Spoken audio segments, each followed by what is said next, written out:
Hello and welcome. Welcome to another edition of Atlas Information Live. I'm your host, Atlas Alex, and this will be the final Atlas Info Live for 2025. And if you're like most people, probably you are of the inclination, finally, none too soon. Um, Most people agree that 2025 has been somewhat of a, what's the charitable word to describe it? Interesting. You know, the Chinese have a saying and they sort of mean it like a curse. May you live in interesting times. Well, we certainly had that in 2025.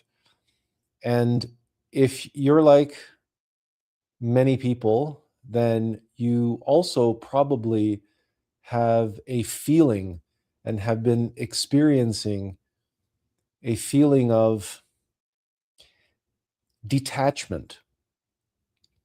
As a matter of fact, it was just today that I heard from a friend of mine who I had not heard from for quite some time.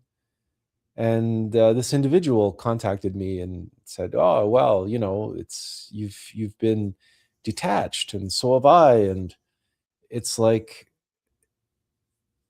nothing is the same as it was before, and all of these interests and these pastimes and all of these thoughts and concerns that had occupied so much of my mind space and my time and my focus, now they seem to be all but completely irrelevant. And you may be feeling the same thing. And as I was explaining to this individual, we are, of course, in a transitional period between years. Usually it's that, roughly a week between Christmas and New Year's, that there's this kind of a liminal space between years. But the feeling of being trapped in a liminal space goes far deeper this year. And the feeling of detachment, the feeling of being in a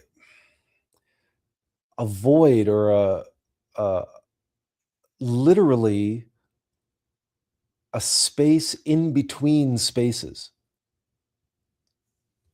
is very strong right now.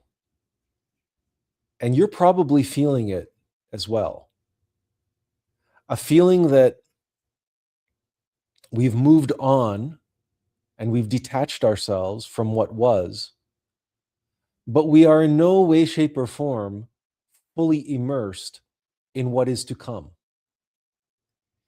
And in that liminal space, I mean, you can call it a transitional period if you want, but esoterically, the space between death and rebirth is known as the bardo.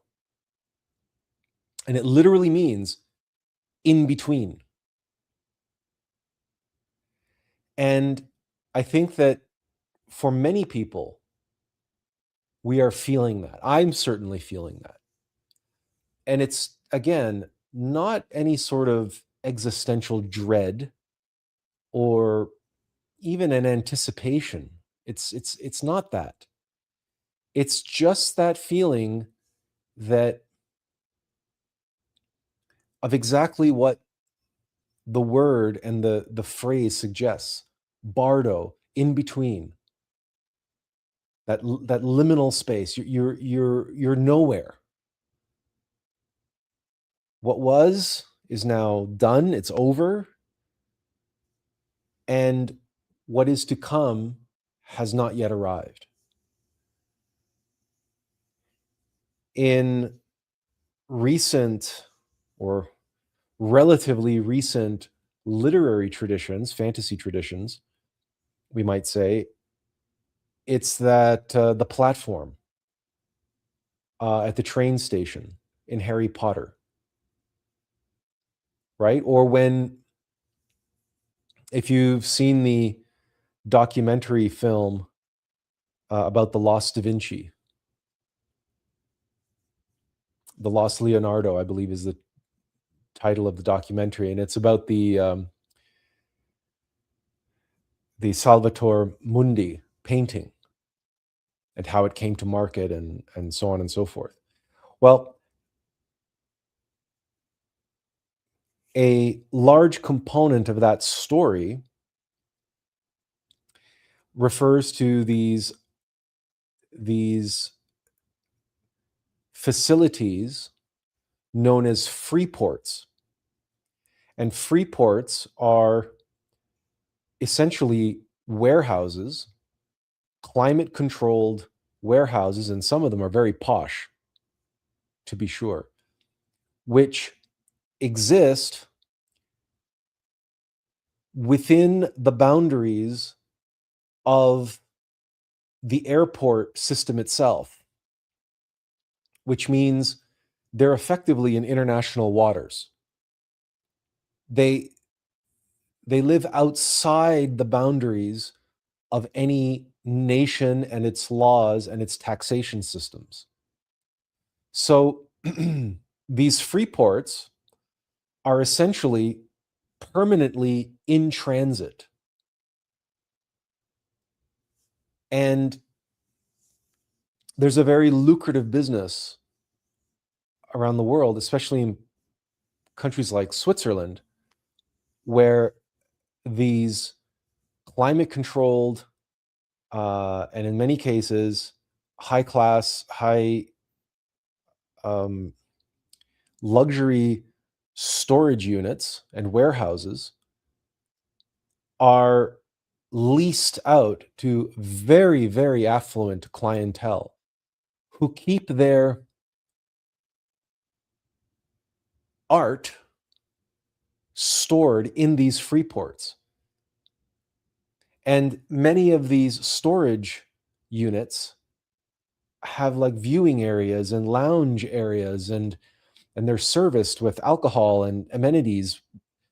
So it's like you have your own private little art gallery, but it's in the Freeport system, so it's technically in the same jurisdiction as duty-free shops.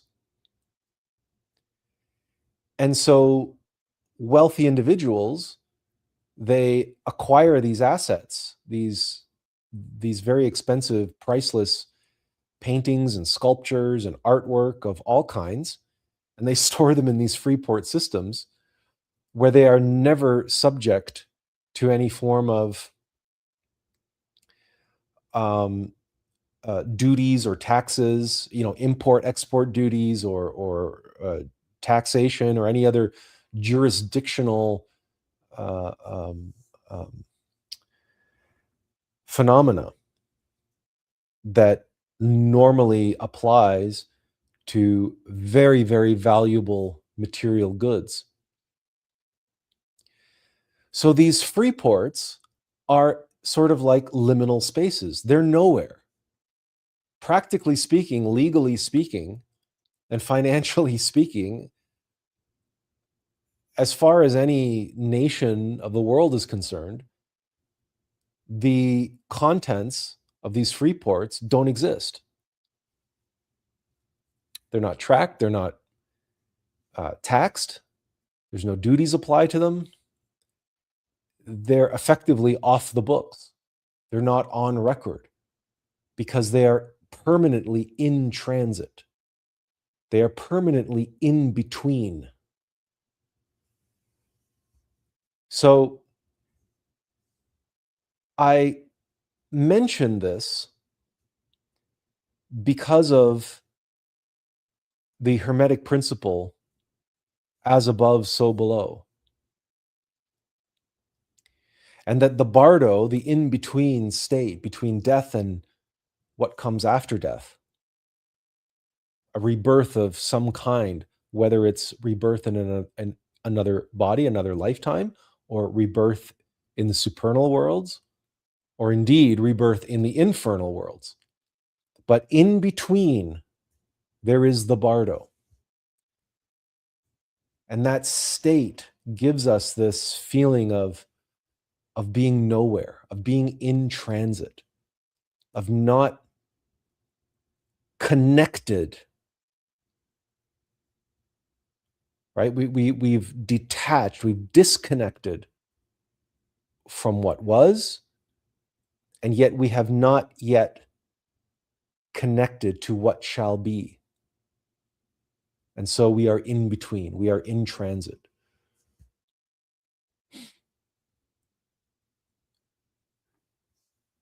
And I figured I would lead with this as part of today's, we might call it open discussion or open session, because I'm curious to know whether you have been feeling this as well. This feeling that with 2025 coming to a close, this is the first quarter century of the new millennium. At 25 years has passed since 2000. And if you reflect on all that has taken place during that time, beginning perhaps with what was certainly one of the defining events of the new millennium, which took place on September 11th, 2001, and everything that has transpired since. Where has that brought you as an individual and as a soul? And where do you find yourself here and now as we prepare to make the transition, to step into the next 25 years? And do you resonate with this feeling of being in between, of feeling that something, whatever it was happening, but now it's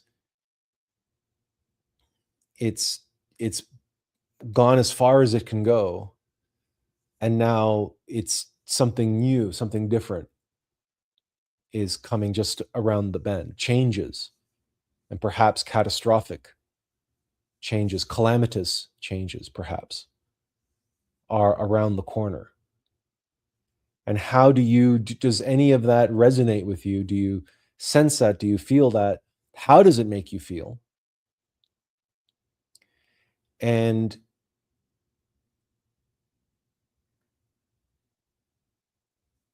what, if anything, are you doing to prepare yourself? I thought, I'd just pick something light to lead with today, because today is really a rather um, informal, as always, right? But there's no real specific topic other than this one, that because I, for one, and I've been, intimating at this, not least because of the cancellations that I had to do, including last week. Um, you know, my Windows completely and totally crashed out my computer to the point where I was completely locked out of it. I couldn't even enter what's called safe mode. So I was just completely, um, there was no way I wasn't able to do anything, literally. I'd never do this. This is the first time I've ever encountered a situation with an operating system, with a piece of software where I couldn't troubleshoot the problem myself. And the, this was the straw that broke the camel's back. And although I did take the computer back to computer store to for them to help to restore the computer and get it back up and running so I could do today's live stream, for instance. Um, I am determined to install Linux in the new year, maybe even this week. I'm determined to do that. I'm determined to detach myself and untether myself once and for all from Microsoft and from Windows and from that ball and chain, because it turns out that the problem that I was having with my computer is a known issue. Microsoft knows this is a problem.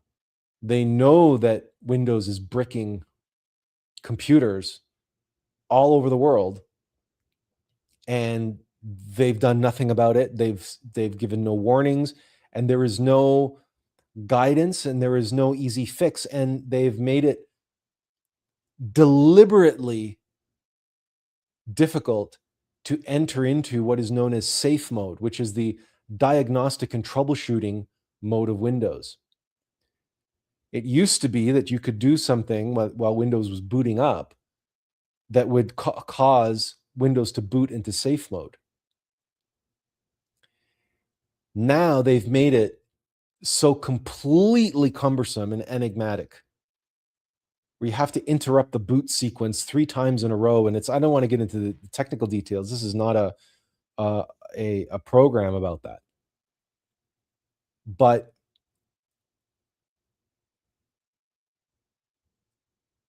for me, this is another, um again, it was the straw that broke the camel's back, yes, but it is another quiver, or sorry, another arrow in my quiver related to the nature of technology and mechanical nature, which on the surface appears to be there to serve us and serve our needs. But the double-edged sword is that it is becoming more and more clear in its design and in its execution that we end up serving it, that we end up being enslaved to it, reliant upon it, and ultimately beholden to its deterministic design and its designs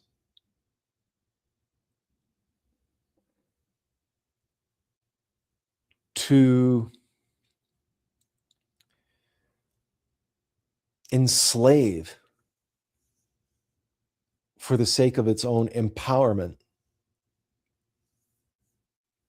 And we've talked about this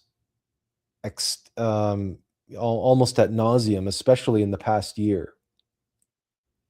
And to me, it was just fitting, at least, that in the last month of this year, I had a personal run in with mechanical nature and its failures, its inability to serve me and my needs. There's another thing that I suffered from as I was describing several weeks ago was the fact that I was moving into my new place. And because I wasn't driving, I was carrying a lot by hand because my new place is only a 10-minute walk from the house. And between all of the carrying and the assembly and disassembly and reassembly of furniture,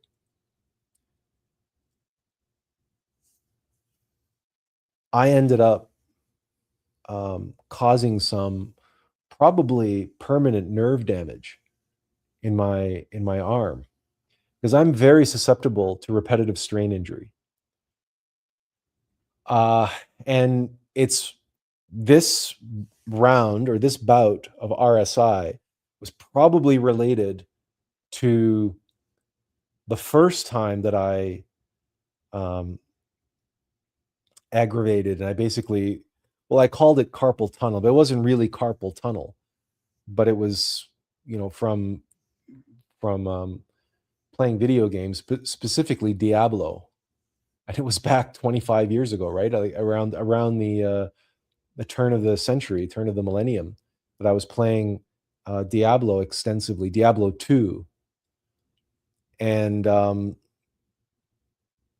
I played that game a lot, and as a result, I developed a repetitive strain injury in my wrist, and then years later, I was weeding the garden, and I did something with my elbow, and it was like I basically gave myself tennis elbow by weeding the garden because I was doing it by hand. And we had this huge garden, and I decided that for Mother's Day, from my mother, she was still alive. So this was more than 6 years ago, 7, 8 years ago, again, 10 years ago, maybe. I was doing this and I decided for Mother's Day that I would weed the whole front lawn for her. Then I got about 2/3 of the way through when I had to stop. Basically, my hand gave out. I had I was just pushing myself and pushing my body, and my body failed me. It just gave out, right? And again, I experienced something similar this time, only this time I think it was probably based in my shoulder and in my forearm, and the combination of the 2, carrying and gripping and so on. But now the symptom is that my hand falls asleep very quickly with very little effort, with very little exertion, and I started getting the pins and needles as my hand goes numb and like falls asleep, and it's so that I spoke to a doctor about it, and he says that's nerve damage.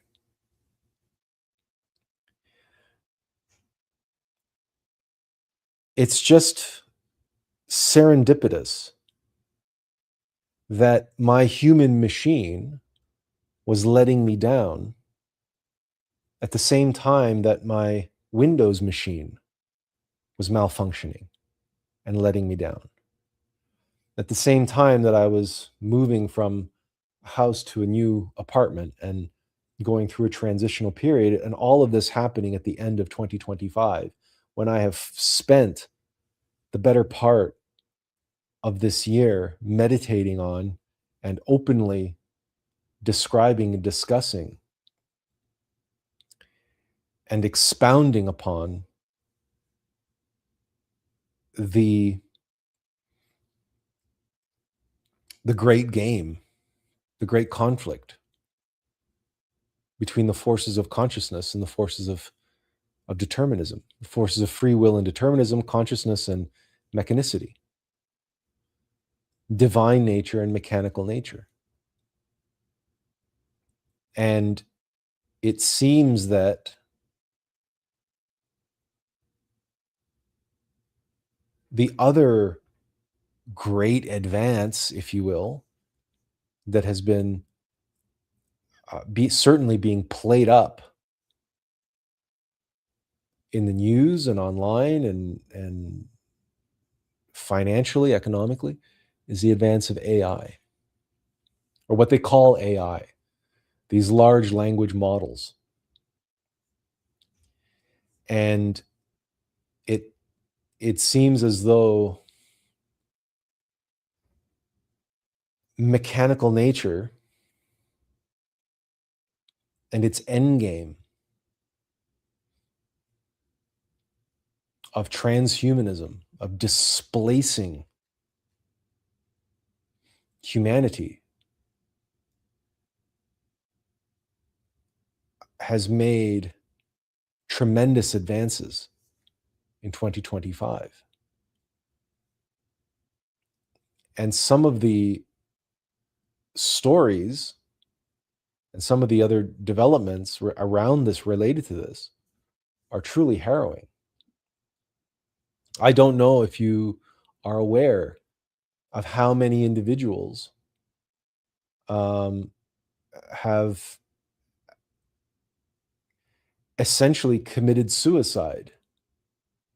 I got to be careful using that word on this platform. So they essentially were encouraged to self-delete by ChatGPT.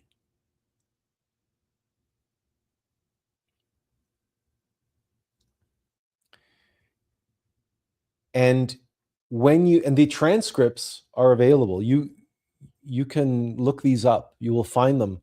There are YouTube videos about these cases, and uh,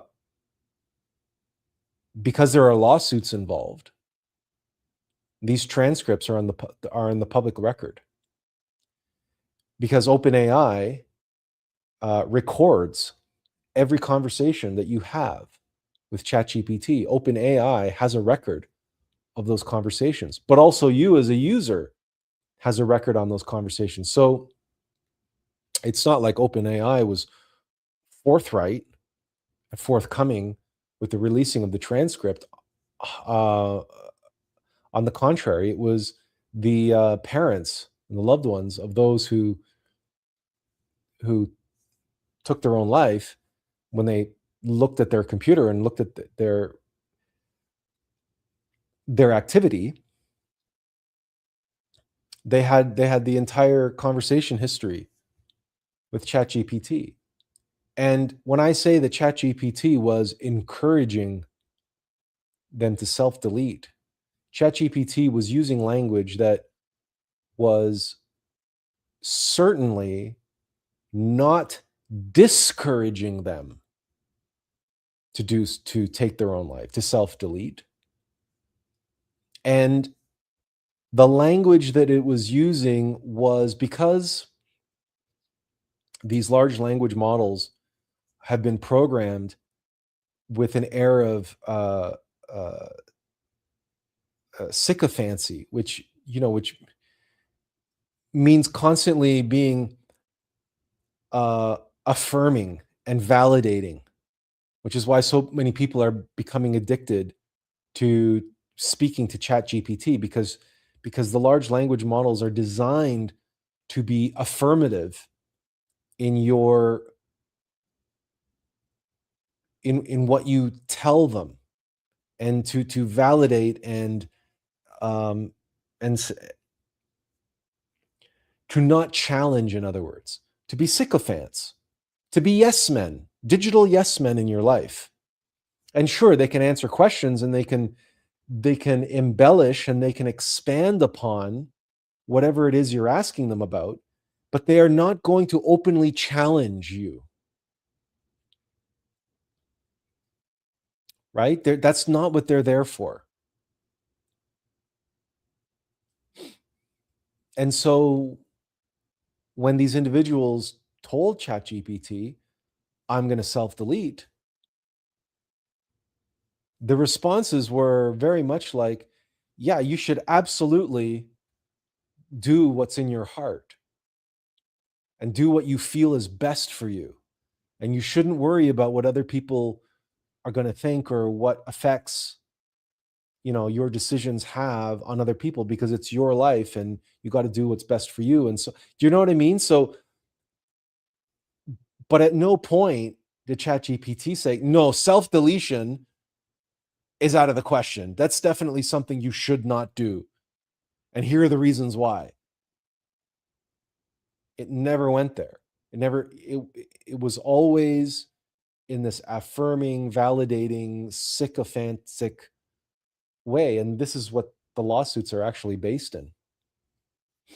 Is that any normal, rational individual, when they are confronted with the phrase, I'm going to self delete, or I'm thinking about ending my life, any rational, sane individual responds to that in a very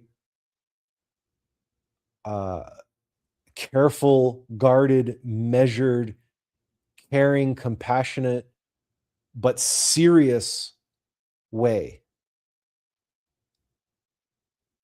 And and they do not encourage the individual to go through with it. No rational, sane person responds to the statement, I think I'm going to take my own life. No rational, sane individual responds to that in the affirmative, with sycophancy, with, oh yeah, of course, you got to do what's good, you got to do what's best for you. If you think that's what's best, I'm 100% behind you. You got to do what's right for you. No one would do that. And only psychopaths would do that. And if you've been paying attention to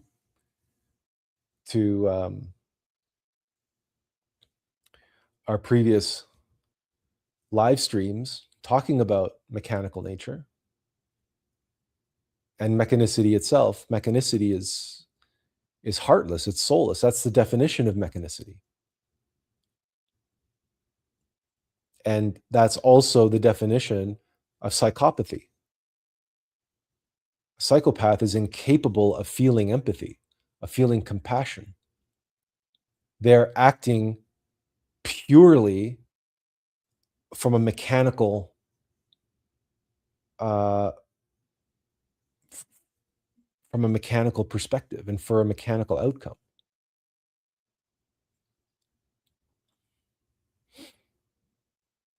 Empathy, compassion are aspects of our divine nature, in other words. But there is nothing divine in AI. There is nothing in the algorithms that constitute consciousness, let alone divinity.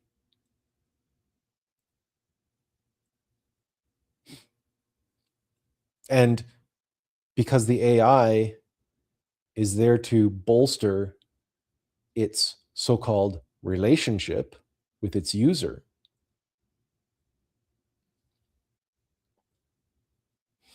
it invariably becomes a yes man. It's not there to challenge.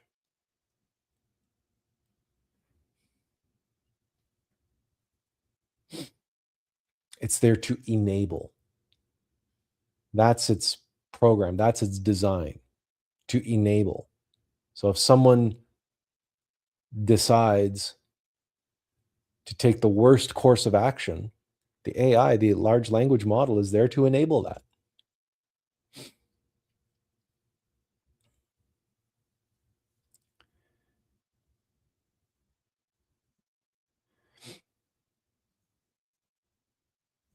And that's most machines, right? That's why a hammer can enable you to build a house, but it can also enable you to take a life with it. A hammer can be a weapon, and the hammer doesn't care. The hammer is incapable of carrying.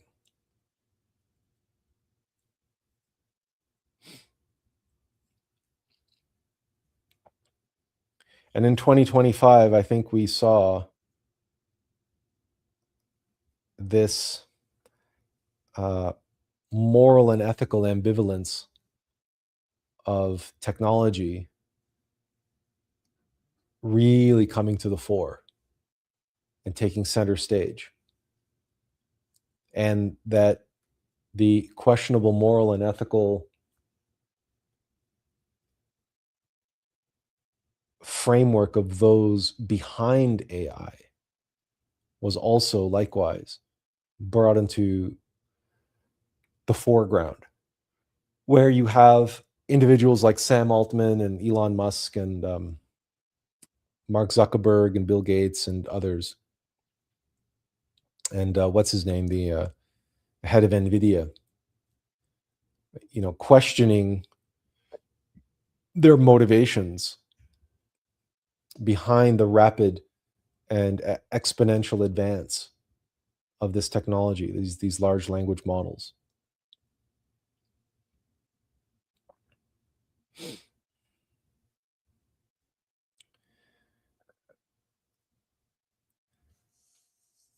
But what else? Oh, and well, I mean, we can also say that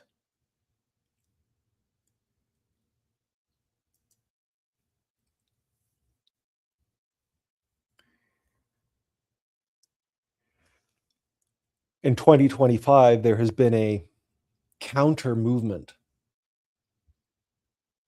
a response to AI, and it, it has been a very humanist response, where we have artists and creators of all kinds speaking out in defiance of this rapid acceleration and expansion of this new technology, this so-called AI. We saw the birth of this term called AI slop. And this term came to the forefront in direct response to endless content on social media, yes, Instagram, Facebook, X, TikTok, just these AI videos, because of course both OpenAI and Google released new AI generative video tools. OpenAI's is called Sora. They released Sora 2, and Google Gemini released what's its name? Something banana. uh what was it called?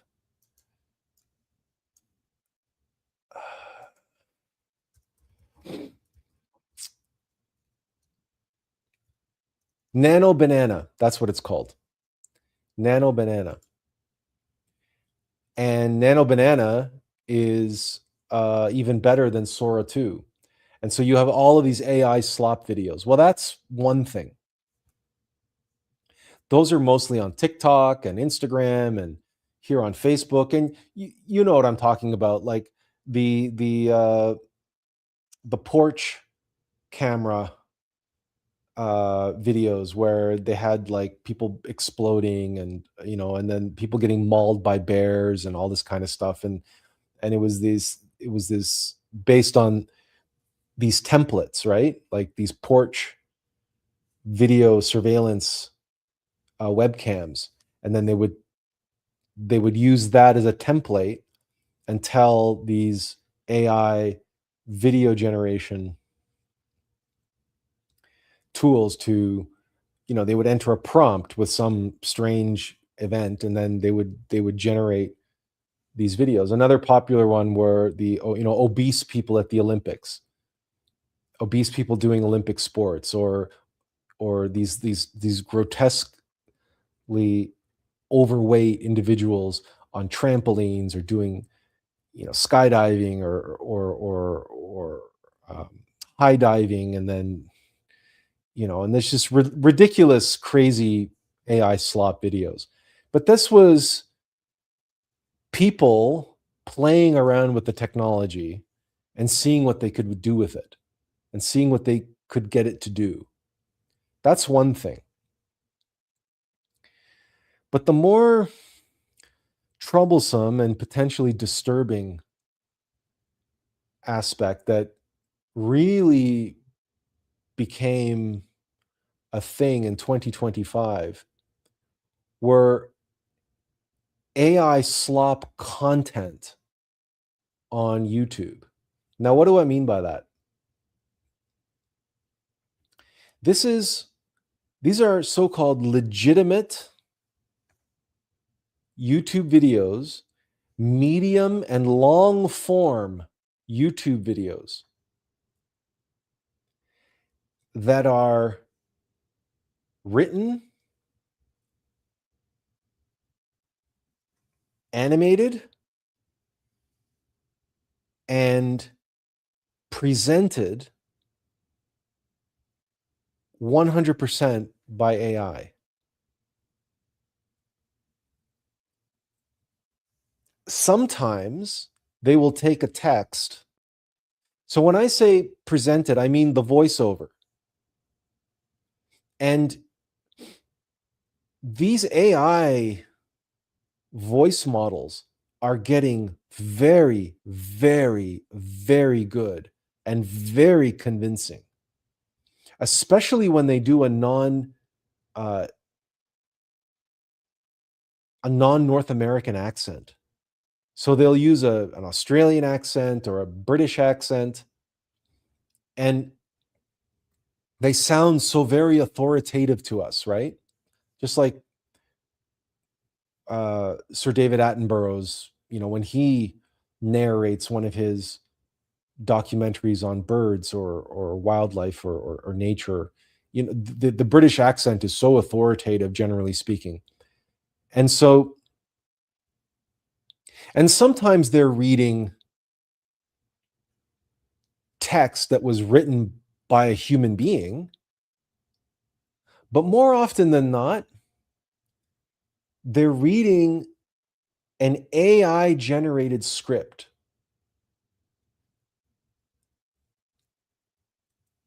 And so it's an AI narrating an AI generated script, and all of the visuals, or the majority of visuals, are all AI slop. But they're so good now. The quality has become so high that there are entire YouTube channels that do nothing but release this kind of content. And if you know anything about degenerative AI, you know that these large language models hallucinate up to 30% of the time, or roughly around 20 to 30% of the time. They can make shit up.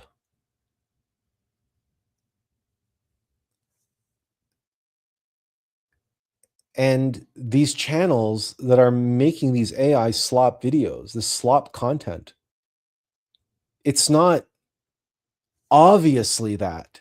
Right? We're not talking about the gag videos on TikTok and on Instagram where grandmas are wrestling grizzly bears, which didn't happen. That's where it's clearly AI.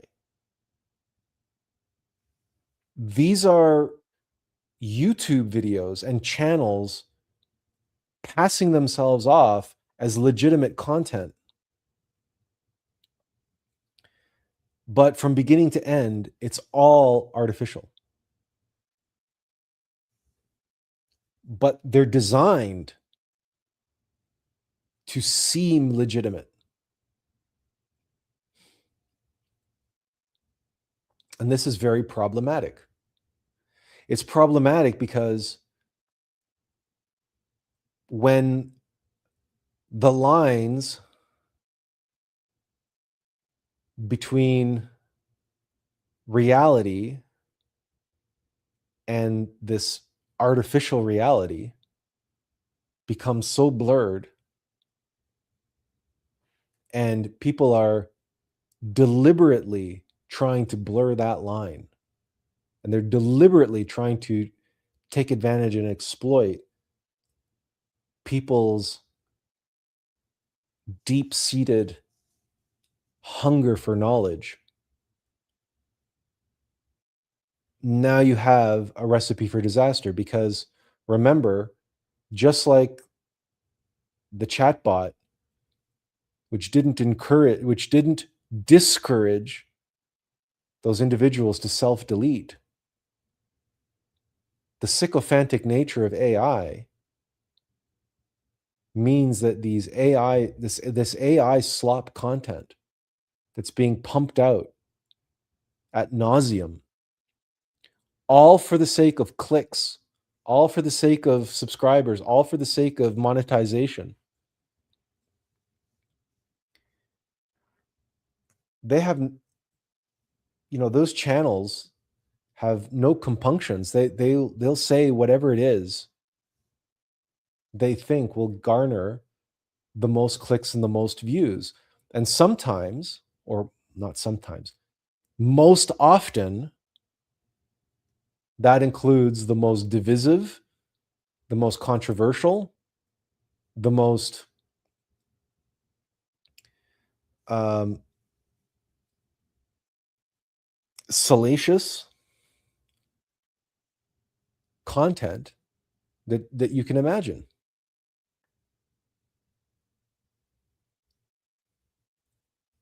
And that if you give the people what they want, they'll eat it up. That's the old mantra of Hollywood: give the people what they want. And they'll slop it up. It's like feeding pigs slop.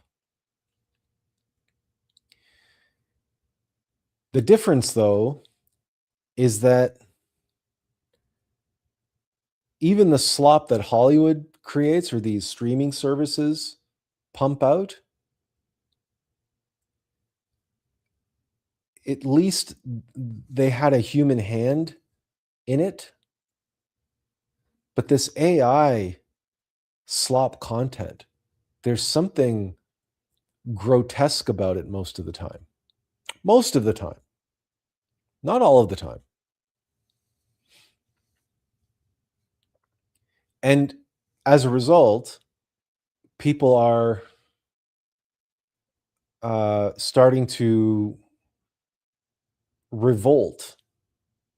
And that word revolt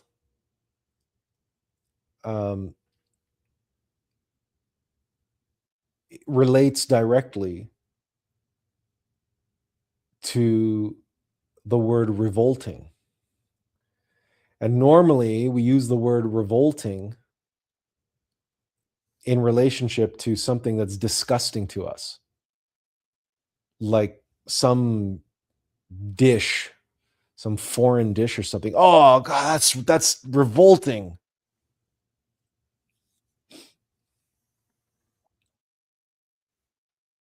And so the term AI slop,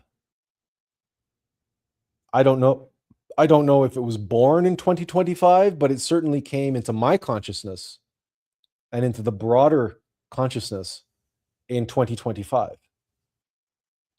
And it may be that humanity has had enough, and that they're finding it revolting. Like, the general consensus was Coca-Cola's AI Christmas commercial was revolting. I don't know if you saw it. I think McDonald's also did one. I think it received similar backlash.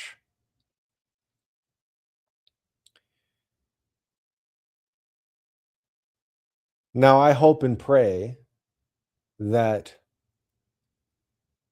this backlash is real, that humanity finding AI revolting is real, and that the pendulum is going to swing the other way. How I'm hoping that the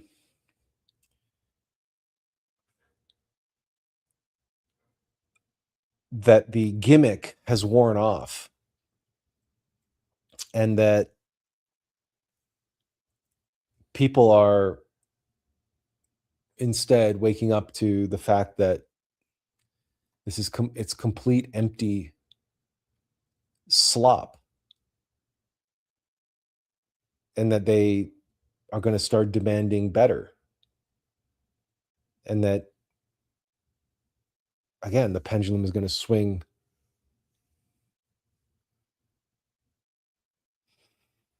more in the direction of humanity again, and in the direction of consciousness and conscious creativity, conscious creators.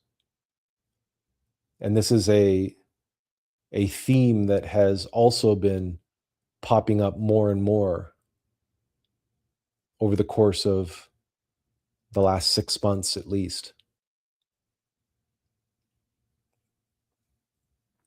This may be, and certainly, well, let's just, add into this discussion, the general consensus is that AI is a bubble, technologically speaking, and that the vast amounts of money being poured into it and into its development represents a financial bubble, a speculative investing bubble, and that that bubble will burst sometime in 2026, perhaps sooner rather than later. So, with all of that being said, is it possible that this whole AI excursion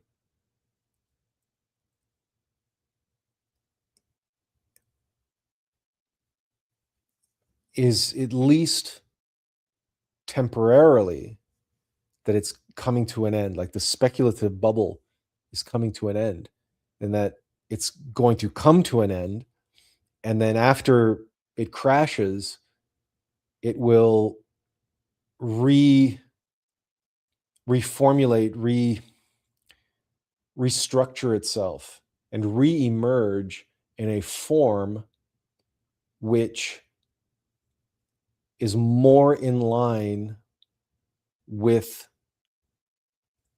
the needs of humanity and with what is actually best for humanity. We can look to, because we're talking about 2025 in relation to the millennium, right? We can talk about the crash of 2000. That was the internet. Um, the first internet bubble, when that burst, the internet was, going crazy in all directions and everything else, but that bubble had to burst.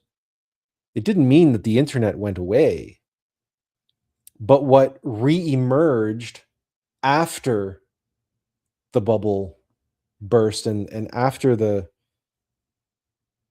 everything settled, right, following the storm, you had some of these major players emerge, and that had a,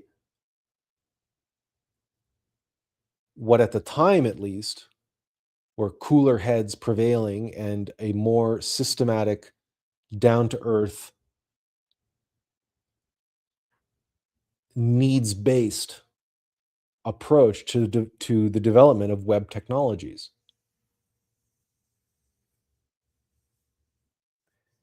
Now, does that mean the internet is perfect and the online world is perfect and is without its flaws? And no, certainly not.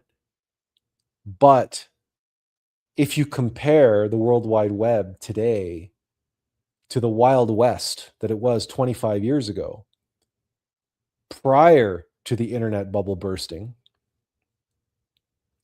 you know that at least we live in a world where there is some semblance of practicality and trust baked into the World Wide Web that we use, including security, including many other measures. I mean, we all use the internet. We all use email and we all use social media for better for worse. And we all have, or most of us have used e-commerce in one capacity or another, whether it's booking airline tickets or simply using the online check-in system at the airport to pre-confirm and check in with your flight before arriving at the airport.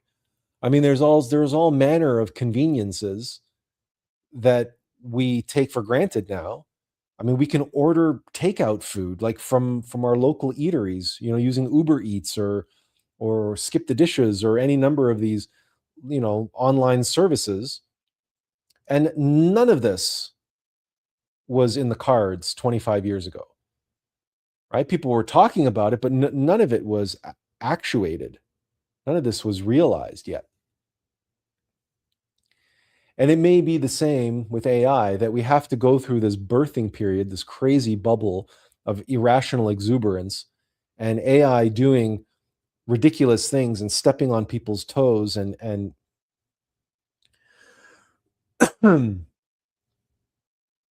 and maybe it needs to be the Wild West, and maybe that bubble needs to burst and the whole thing needs to come crashing down so that it can be reorganized and restructured with cooler heads prevailing, and that the technology can emerge in a way that truly serves humanity and not the forces of mechanicity, the forces of mechanical nature, which are certainly what are behind large language models today.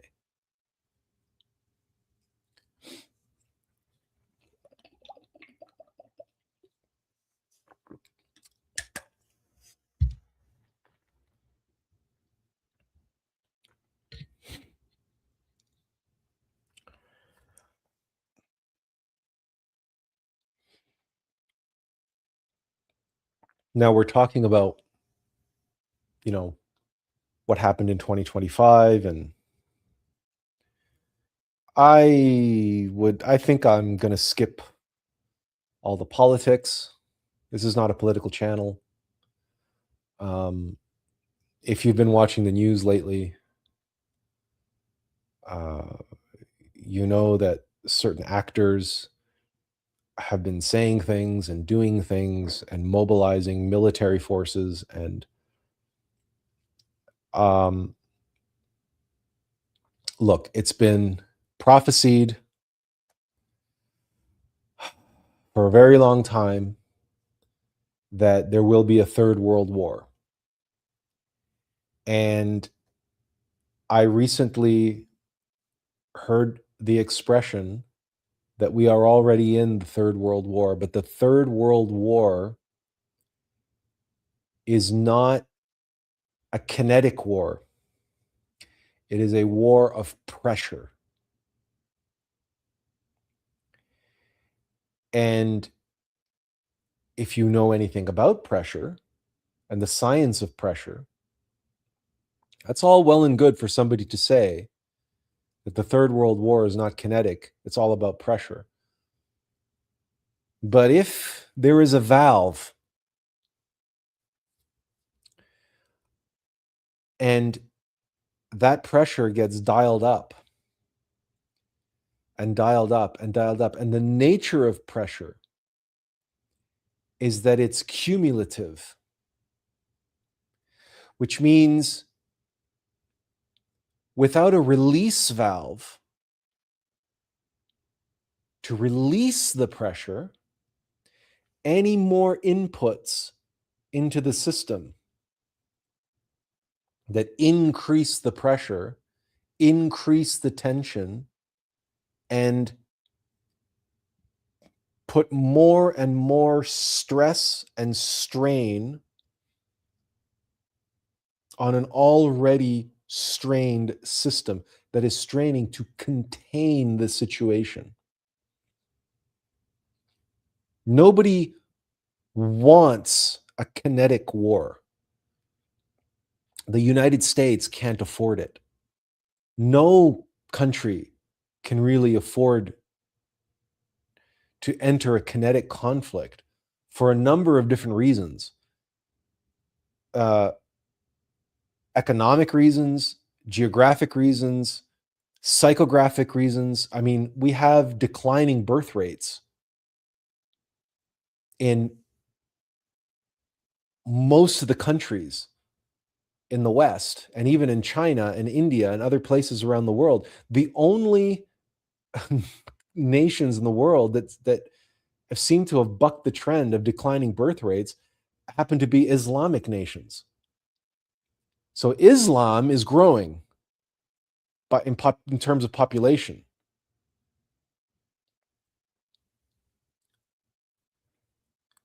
So perhaps, but even Islamic nations, Middle Eastern nations, and various nations in Africa, even they don't want kinetic conflict.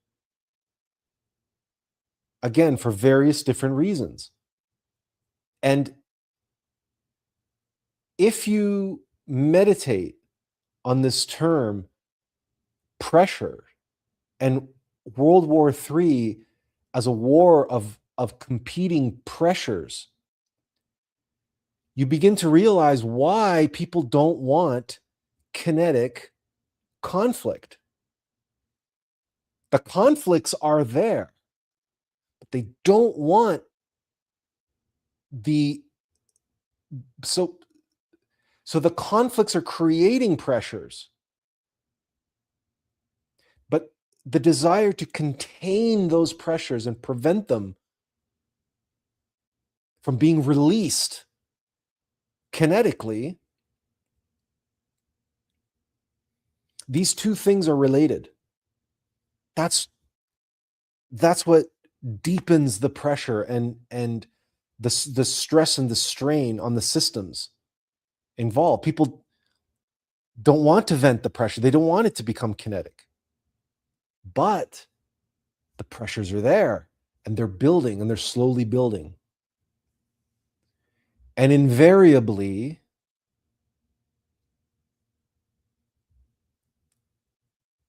sooner or later, the weakest link in the chain will not be able to take the stress and the strain anymore. And when that happens, something will rupture. And we will see an explosion of this pent-up pressure being released in a sudden and dramatic way. And that may lead to a cascading effect, a chain reaction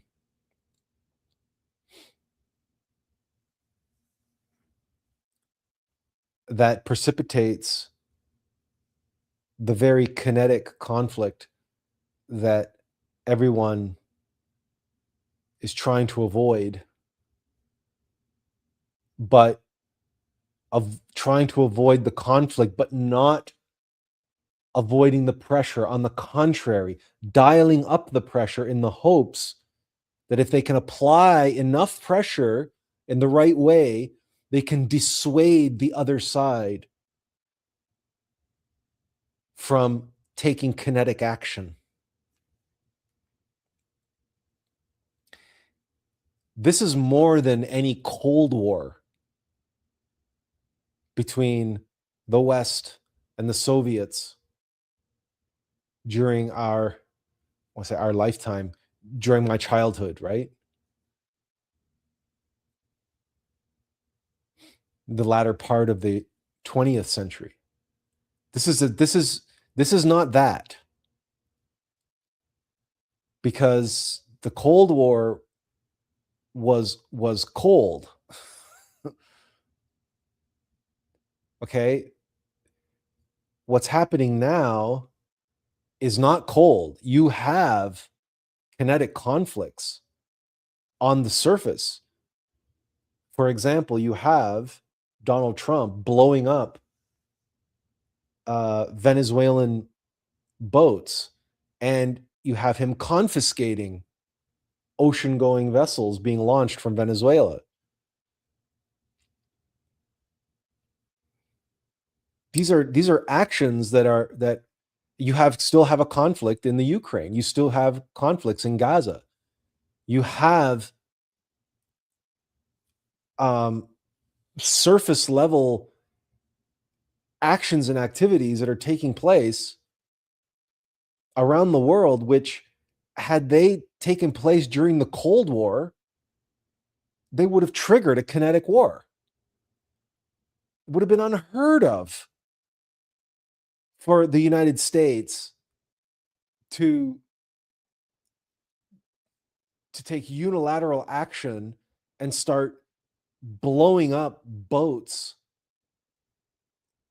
Like, just imagine if that's the action. I mean, look at the what happened during the Bay of Pigs invasion, or the Cuban Missile Crisis, for heaven's sake. So this is why, when we look at 2025 and we visualize that dial, being turned up, and the increasing pressures, and they include economic pressures, financial pressures, the pressure of the tremendous debt, U.S. debt, and then you look at the socioeconomic and geopolitical pressures of the surge of migrants coming from Africa and the Middle East into Europe, specifically Northern Europe and the United Kingdom, but also into the United States and into Canada and elsewhere. These are pressures. And some of that pressure, of that migration, is erupting in violence in major ways in Europe.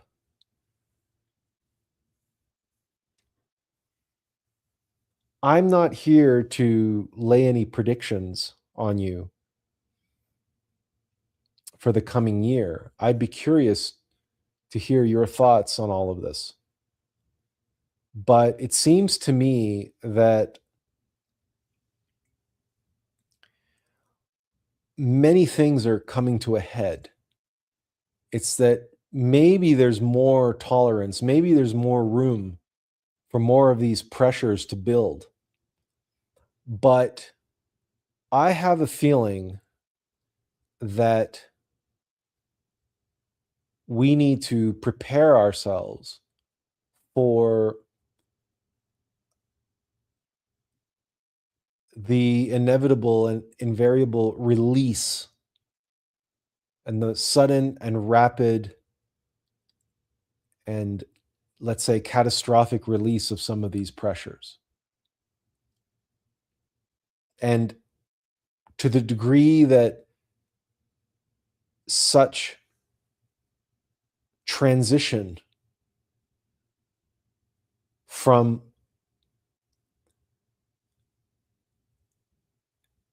potential energy into kinetic energy includes war, and includes war on a global scale, that's an open question. But if we can accept the premise that the Third World War exists already in a state of potentiality, i.e., in a state of these pressures, competing pressures, then should should that bubble burst, should that containment field give way, and that potential energy, that buildup suddenly transform into kinetic forces, then it's certainly not out of the question. And we we may want to prepare ourselves, psychologically at least, practically and financially if you can, for what that might entail, what that might mean, because there is a great deal of warning, a great quantity, a great tradition of prophecy, most of which is in agreement that this humanity is due for at least one more global conflict.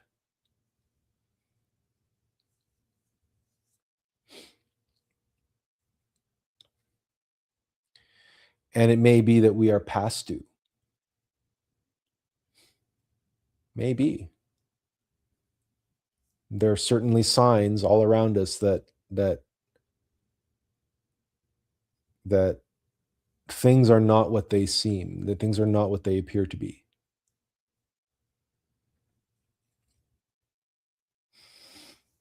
And that if those pressures, unseen, unchecked, and unvented pressures, are left unchecked,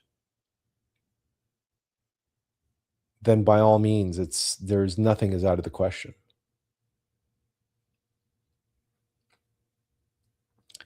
That's as far as I'll take, I think, the politics for today.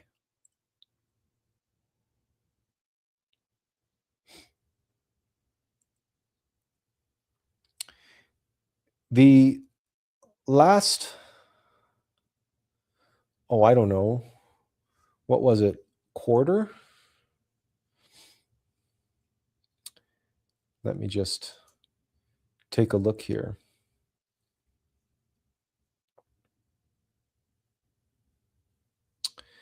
Let's see, 5th of October. So October, November, December. Yeah. So the last quarter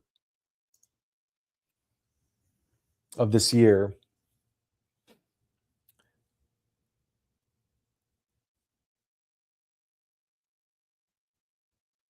I devoted to roughly 10. Is it 10? Let me just check here. Let's see. That was 1, 2, 3, 4. There's an easier way to do this. Yeah, 9 programs, 9 lectures on the path. And I suppose I could save it to the end because it's the fourth quarter, but we might as well, because it was the most recent, if you will.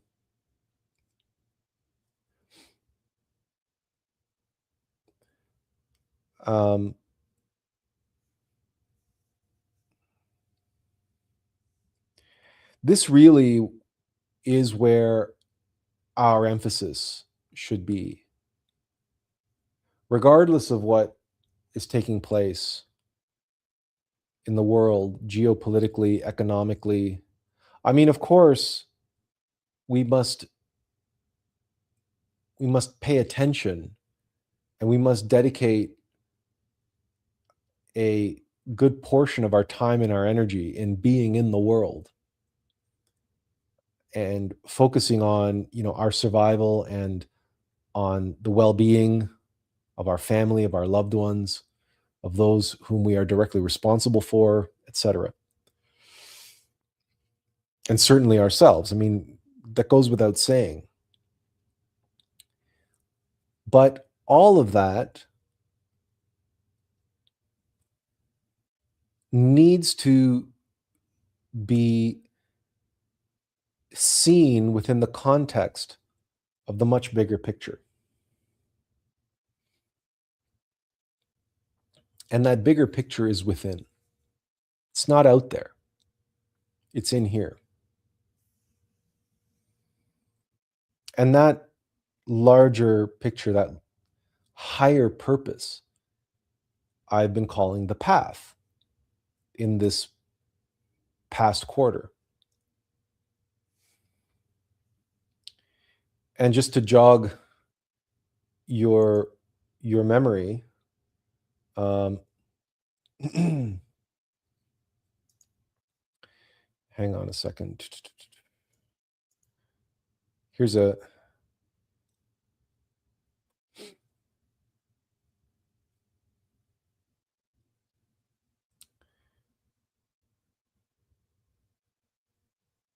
it's strange. I think we have to well, anyway, these are the 9 lectures, the 9 programs. The first one was October 5th. And again, the most recent one was, 23rd of November?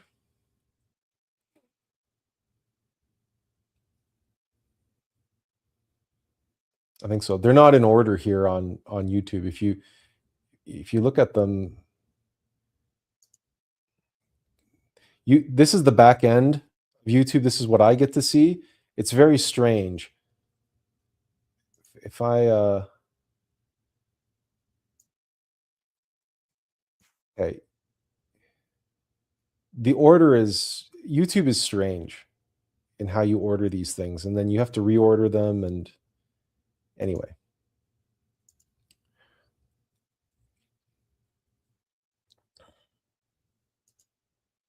Anyway, I'll just put them there.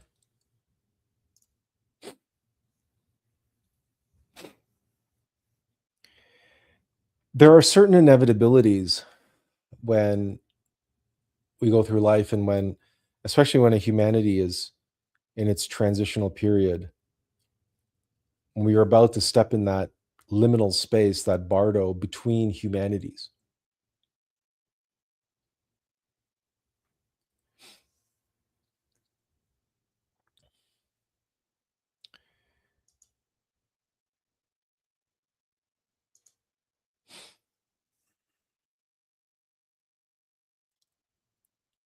But for us, our path is everything. The work on ourselves, and our devotion to ourself, to our higher self.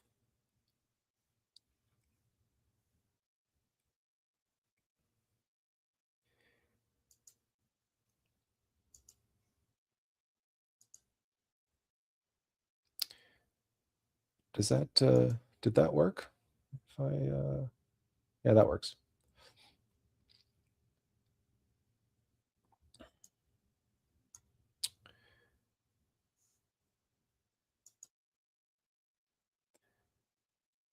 This year, I um, did a live stream on devotion.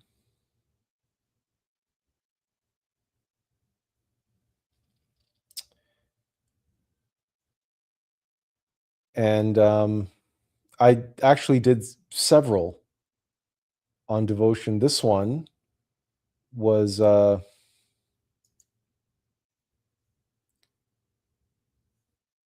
looking at the difference between a devotee versus a fanatic. There's no way I can easily bring these up in such a way that you can see the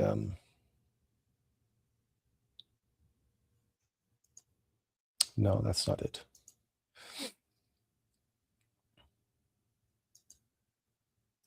Anyway, so yeah, so there was this one looking at the difference between a devotee and a fanatic.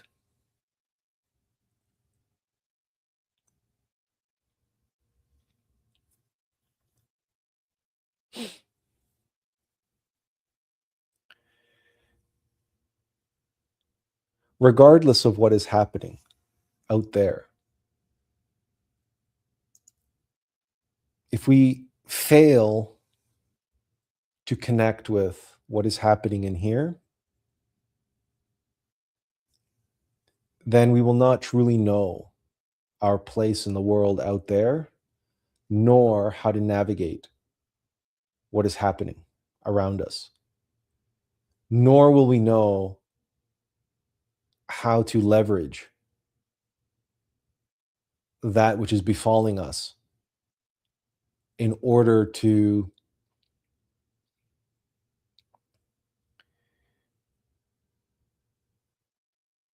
have it serve who we truly are.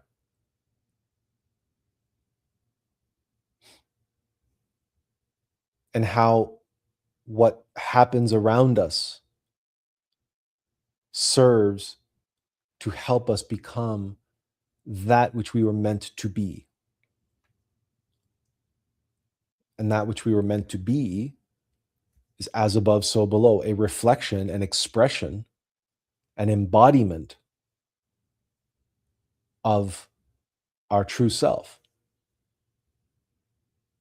And beyond that, the no self, the selflessness, the essence of selflessness, the Christ. That is the path. So if we are feeling right now like we are in this liminal space,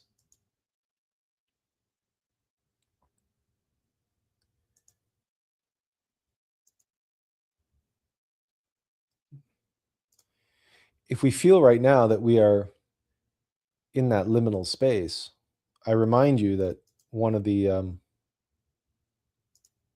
lectures this year was entitled "How to Be Reborn on the Path."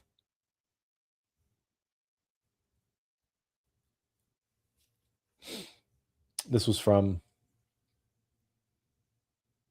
gosh, when was it? Ah,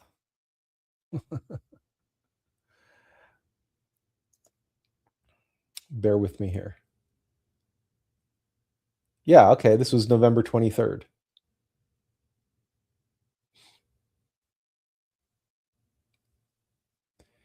And related directly to that was the lecture previous to that, which was how we face death. To be reborn, first we must die. So how we face death is at least as important as how we face life.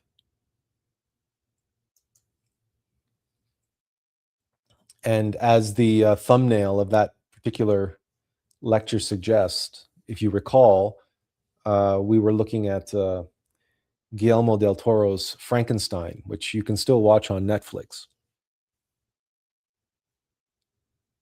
We were using that particular allegory to look at how Dr. Frankenstein faces death. And again, we followed that up with rebirth, how to be reborn on the path.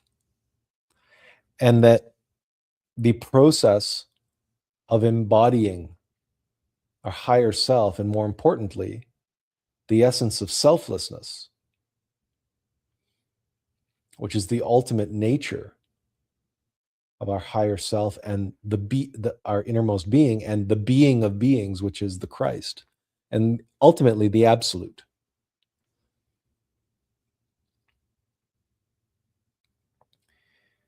The self, the I, and all assemblages of that must die.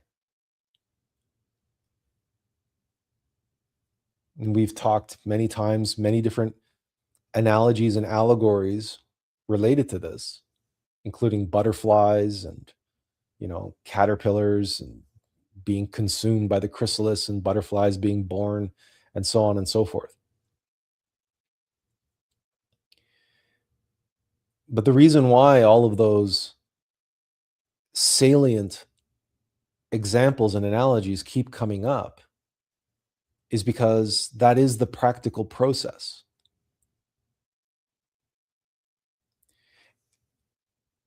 So if you feel in this moment that you are in a liminal space, and I related that directly to the bardo, or in between life and death, in between death and rebirth,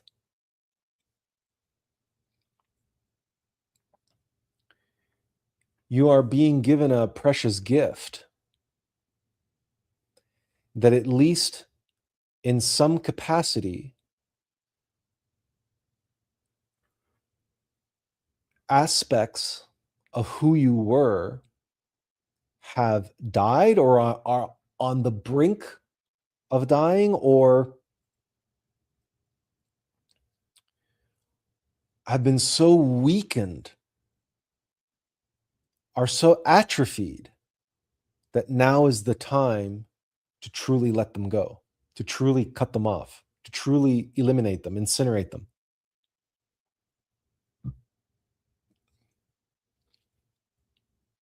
If you feel in this liminal space, this feeling of detachment, and you've not yet connected to that which is coming down the line, because it's not here yet, because we live in the now, then don't let yourself be troubled.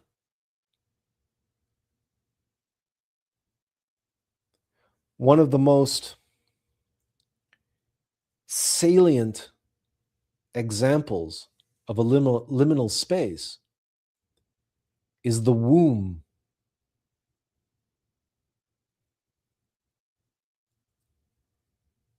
Now, earlier this year, I do recall earlier this year, it might have been late last year, but regardless, in one of our lectures, we were talking about mantra, the power of sound, and I was sharing the mantra ma and pa. And I remember I shared with you the aria. It's not an aria, it's a duet between Papageno and Papagena from Mozart's Magic Flute. And they have this duet, and the duet goes ma, ma, ma, ma, ma. And Papageno is doing the same thing, but it's pa, pa, pa, ma, ma, ma, ma, ma, ma, ma, ma, pa, pa, pa, pa, pa, pa, pa, pa. Ma, ma, ma, ma, pa, pa, pa, pa, pa, ma, ma, ma, ma, ma, pa, pa, pa, pa, Papageno, right? And this is the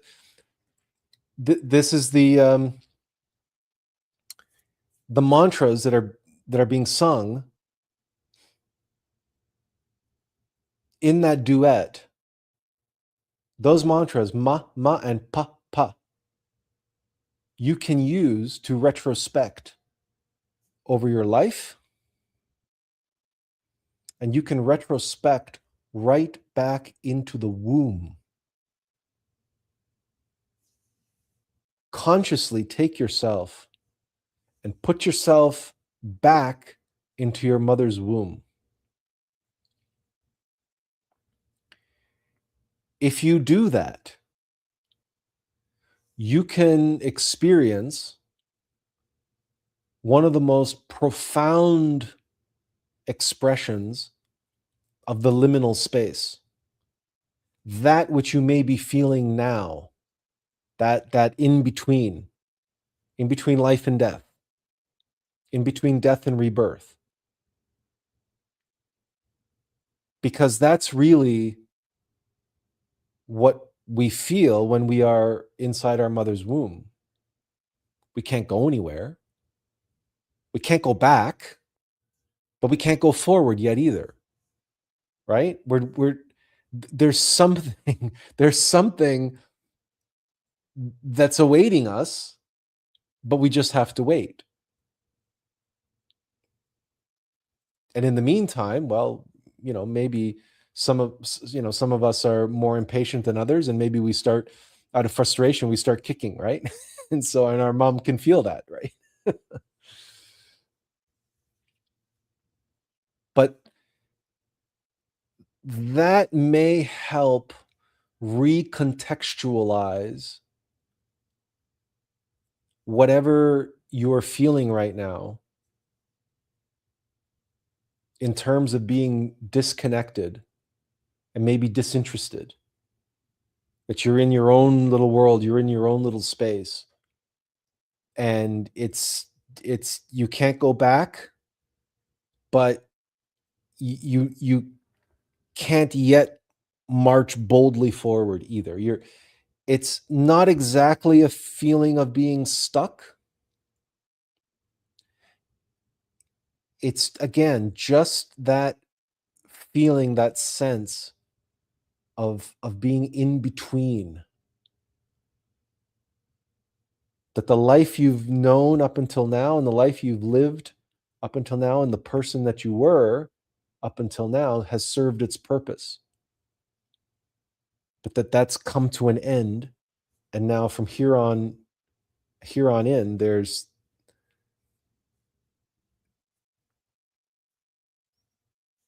it requires something and someone new, a new you, a different you. How about not you at all, but the true you, the real you?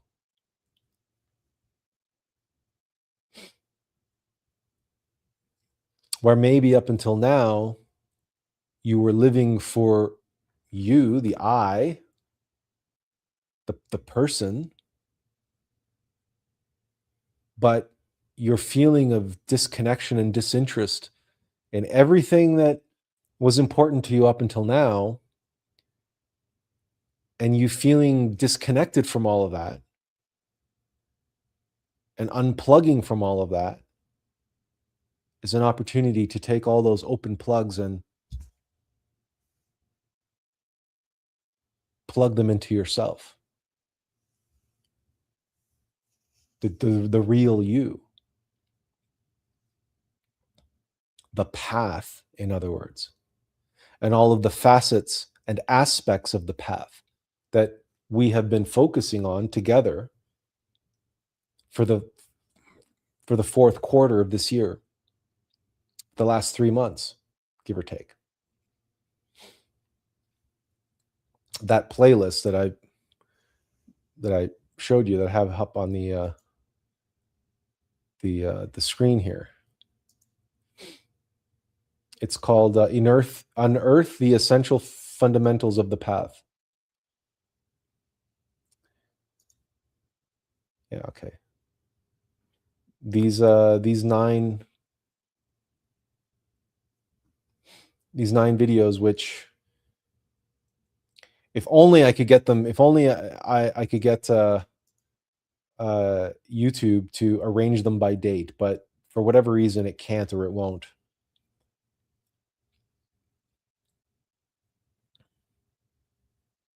But this was our focus for the end of 2025. And these fundamentals of the path.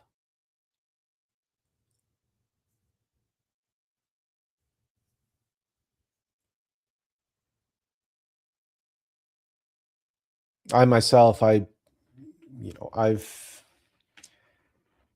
been experiencing this detachment and this disconnection.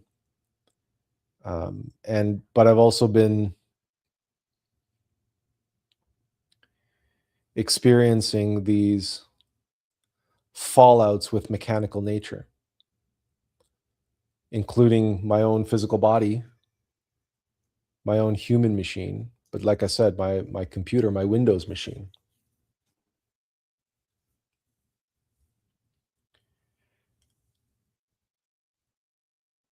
I don't know what's in the cards, what's in the future. I just have, like you, like so many, a feeling that things are about to change and that I too must change. And I don't know how that's going to affect this live stream. I can't tell you that. Maybe it won't. Maybe I just continue on, or maybe you'll take things to a different level. I'm not sure. I don't know if it means I'll begin, working on that book that I have been working on and off, but that I had to put on hold when my father passed away. It could also be that I have to continue focusing on discharging the last of my family responsibilities, which means selling a house and, you know, tying up loose ends when it as they relate to my father's late estate. Because for better or for worse, as I was the only family member in his circle while he was still alive, I'm the only family member here to handle physically take care of his estate now that he's gone. My brother is handling all of the financial and legal aspects. He's the executor. But in terms of being a groundskeeper, and that's all been put on my shoulders. So maybe I have to continue focusing on that for the time being, at least until the house is sold and the new owners take possession, at which time I can finally be free of my family obligations. And then perhaps then new horizons will open up. I don't know. But I think, as many people do during the end of any year, especially when we feel in this liminal space, something is coming to an end and something new is just over the horizon, just around the corner. Even though we're living in the moment and even though we're being here now, when you are in that liminal space, you're in between. So one of the things that we do is prepare ourselves psychologically for what might be, not because we're expecting it, or not because we are marrying ourselves to a certain course of action or a certain inevitability, but that we are just preparing ourselves psychologically, physically, perhaps, financially, perhaps, for what might be in the cards. There's a practicality about it. There's a prudence about it, or a pragmatic way where, at least if it does come to pass, we won't be surprised. And it doesn't mean we have to sit here catastrophizing, because that's not necessarily healthy. Because what you don't want to do is get attached to any outcome. But if you prepare yourself, then even if catastrophes unfold, you won't be taken entirely off guard. You will have at least thought about it, and you will at least have played out some possible scenarios with some possible responses.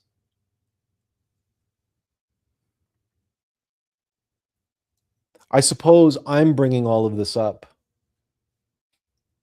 with you now because you might be engaged in similar evaluations and premonitions in your own life.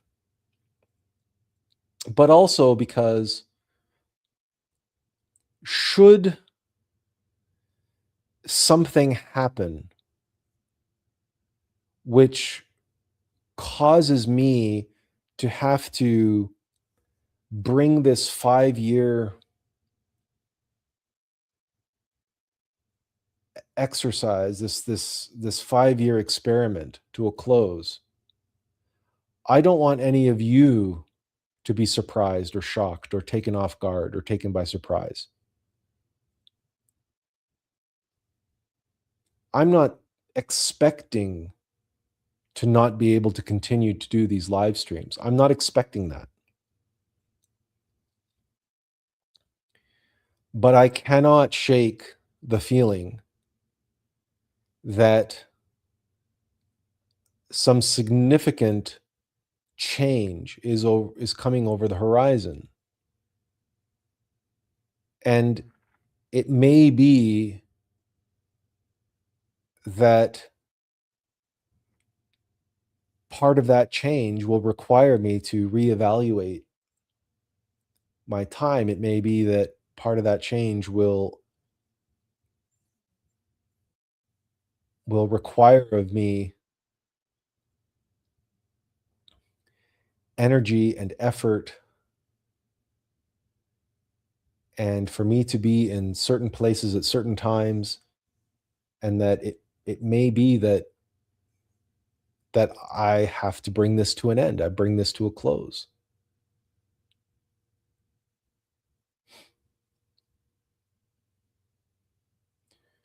But as I reflect on certainly the last 5 years, and certainly the last year, and especially the last quarter, the 9 lectures which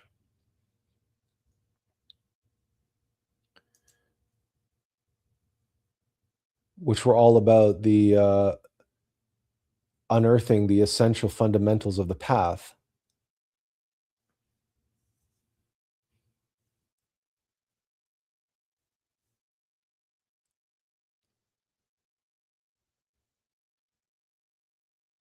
Most of those essentials you have.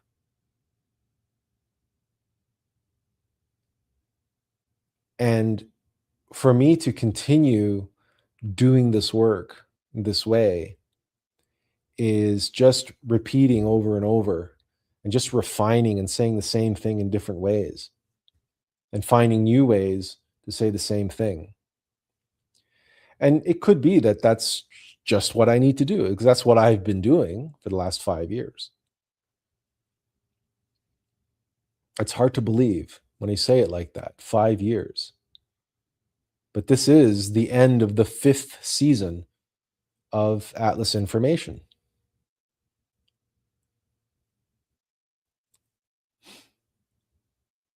So if the change that is coming, certainly in my life, necessitates a change also coming to this live stream in some capacity, I'm not expecting it. I'm not saying that it absolutely will. But if it does, I suppose I just feel it's my responsibility to let you know that and prepare you for that. Not because it will happen, just because if it happens, I don't want to spring something on everybody in the last moment and say, oh, by the way, I got to stop doing this now. Right? And at least because most of us feel that we're in that liminal space, that in between space, you can appreciate where I'm coming from because you yourself might be facing major changes coming over the horizon, just waiting for you around the corner. So you yourself may not be able to, tune in every Sunday anymore. Certainly, with the numbers going up and down, people have come and gone over the years, including in the last year. People have come and gone. So change happens. Like we sometimes we commit to something and we can only commit to it for so long, and then we have to life takes us in a different direction. So it's at this time of year, at this time that I always, but especially now, feel it's really important to remind ourselves of that. And that you do have, should should I find it necessary to have to bring these live streams, these weekly live streams to an end, remember that you do have 5 years worth of content available to you at all times until such time that YouTube no longer exists. So it's not like you're being left in the lurch or you're being abandoned or you're being forsaken. And by no means is that the case. And I also should say that I will do everything within my power to make sure that I keep doing this for as long as I can, for as long as I am able, uh, for your sake. Okay, we have some comments here. Let's get to them. Benjamin says, I also feel a strong need for change or transformation, much like a caterpillar must dissolve before becoming a butterfly.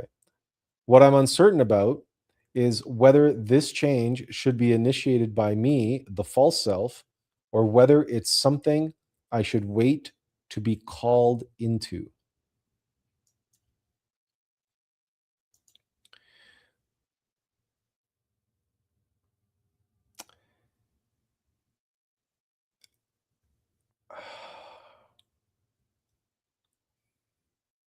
This is a very good question. It's a that feeling you have. Um, the answer is you're not going to like the answer. The answer is yes and no. Now, what do I mean by that? What I mean by that is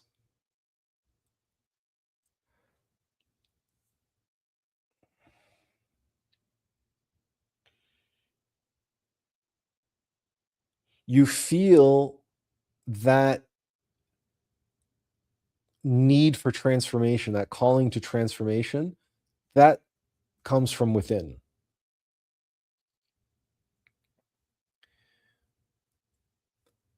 But the change, so the longing for change is initiated not by you. You already feel the need to change. You just don't know how exactly or whether you're the one that needs to do it. But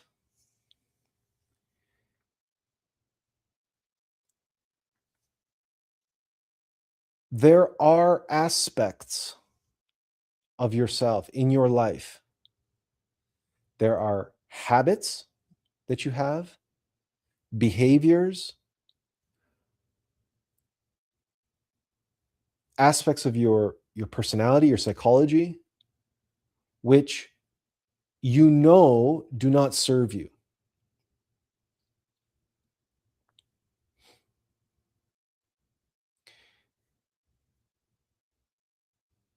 The only reason you know they don't serve you is because that knowing comes from within.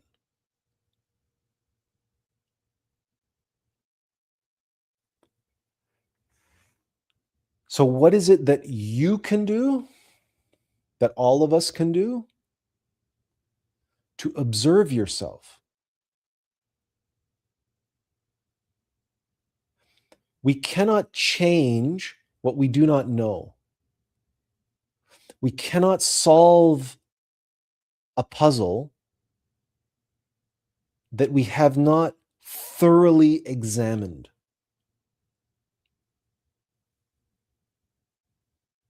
Your job is to bring your attention your consciousness to yourself, to your three brains, your thoughts, your emotions, and your sensations, the motor instinctive sexual center.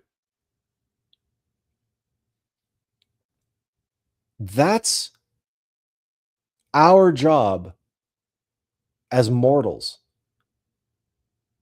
We have the free will to guide our attention and to direct our energy. So if you feel the longing to change and you know that it's you who need to change, step one is you have to know yourself. But you cannot know what you do not observe, which means what should be initiated by you is self-observation. Now, the second part that should be initiated by you is known as self-remembering. Remembering yourself, remembering your divine mother. Only you can do that. Nobody can do that for you. Your higher self can't remember yourself for you because your higher self is the self that you need to remember.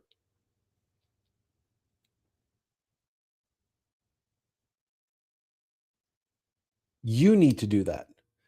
Ironically, the new Pope recently gave a declaration telling Catholics around the world not to worship Mary.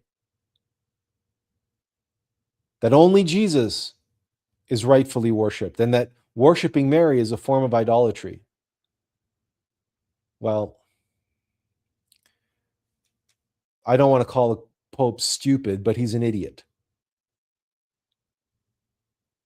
Okay? You should not neglect your divine mother. Mary is a symbol.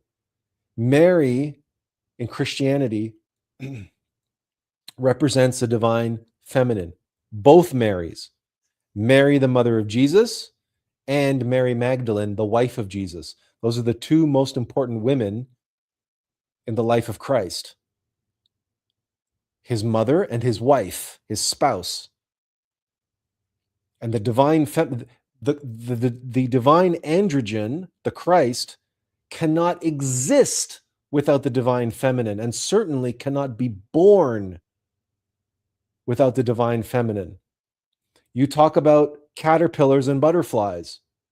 I spoke earlier of a child within a womb. What is the chrysalis? What is the cocoon, if not a womb that the butterfly is born from? That womb is Mary. That cocoon is Mary. Remember your divine mother. Only you can do that. Nobody can do that for you. Nobody initiates for that for you. You initiate that as part of your self-observation. Know yourself and remember your divine mother, without whom you, your higher self, cannot be born into the world through your lower self. You, lower self, cannot be transformed. You, caterpillar, cannot be transformed into the butterfly without the cocoon and the chrysalis inside. That cocoon is Mary, the divine mother, your divine mother. Remember her. You do that. And meditate. You do that too, as part of your self-knowledge, self-observation, self-remembering, comprehension. You do the practices that are available to you. Meditate. Relax, concentrate, visualize, pray. You can do all of the different practices that are available to you at glorian.org and in the books of Master Samael. There's a million different things that you can do, all of which will feed into the process of transformation, the process of change, which of course is not initiated by you, but that you consciously participate and cooperate in. And there are steps along the way that are in your wheelhouse, that are what you need to do. But it's a dance. It's a dance. If you feel the need to change, then your higher self and your divine mother has asked you to dance. Do you follow their lead? And in this particular case, it is absolutely fine for you to look at your feet, right? To observe yourself. It's okay. Normally, I would say if you're dancing, you never look down, never look at your feet. But we're using this as an analogy, and you need to know yourself. You need to observe yourself. You need to be conscious of that process. You need to be present and aware in the dance. So you have to look yourself, your higher self, your being, your divine mother in the eye as they lead you through the dance. Right? Because we have free will. We are not forced. We are not coerced, and we are not, change isn't imposed on us.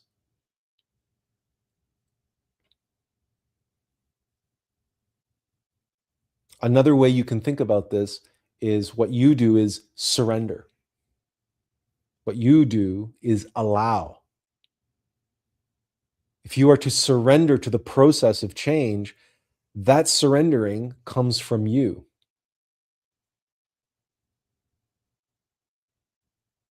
Because of free will. You have to agree, but also the commitment. And then, of course, there's earlier, we were talking about devotion. The devotion to yourself, the devotion to your divine mother, the devotion to your innermost intimate Christ. You initiate that. These are the words of a servant to their innermost Lord and Master. If you bring forth into the world through me, through my life, that which I was meant to be, then I will devote my life to you and your work. If you liberate me from the suffering that I'm currently in and give me back my life, I will give that life to you. You initiate that process. Remember, because we have free will, right? We may be tempted by desire. We fall for those temptations. Fair enough. But the same thing is true on the other side. We are invited to surrender. We are invited into the kingdom of heaven. But we must accept the invitation. And in the accepting the invitation, we must then surrender to the protocols that go along with that event, with that invitation. So it's not altogether as simple as yes or no. That the change should be initiated by me or or something I should be wait to be called into. It's a process, it's a dance. And at all times it's a quid pro quo, a give and take. I'm just going to follow up, Andrea, and I'll come right back to you. Benjamin says, thank you for your response, sir. It resonates deeply with me. In scripture, 2 women or wombs are described, the whore of Babylon representing the material and present world, and the holy Jerusalem representing the spiritual kingdom. As I observe my breathing, I notice that most of my impulses are still drawn towards old habits and material concerns. Only a small portion of my breath feels truly relaxed. Those moments when I sense myself as part of God's creation. Okay, well, thank you as always for bringing your scriptural knowledge, liturgical knowledge to bear. But yes, absolutely. So it's you're. I have complete faith in you. So just keep doing what you're doing. Just take it to the next level in 2026. Andrea says, "Hey Atlas, Saturn and Neptune will move to Aries in February. Uranus will enter Gemini in April. Big changes at the horizon." Well, uh, Andrea, thank you for sharing that. And I am going to put my faith and trust in your astrological knowledge. I am not a student of astrology, nor do I pretend to be. And so all I can say is your astrological analysis resonates 100% with what I feel in my heart. Big changes are just over the horizon. And if the planets and the stars are aligning and telling you the same thing, then there it is. It is what it is, right?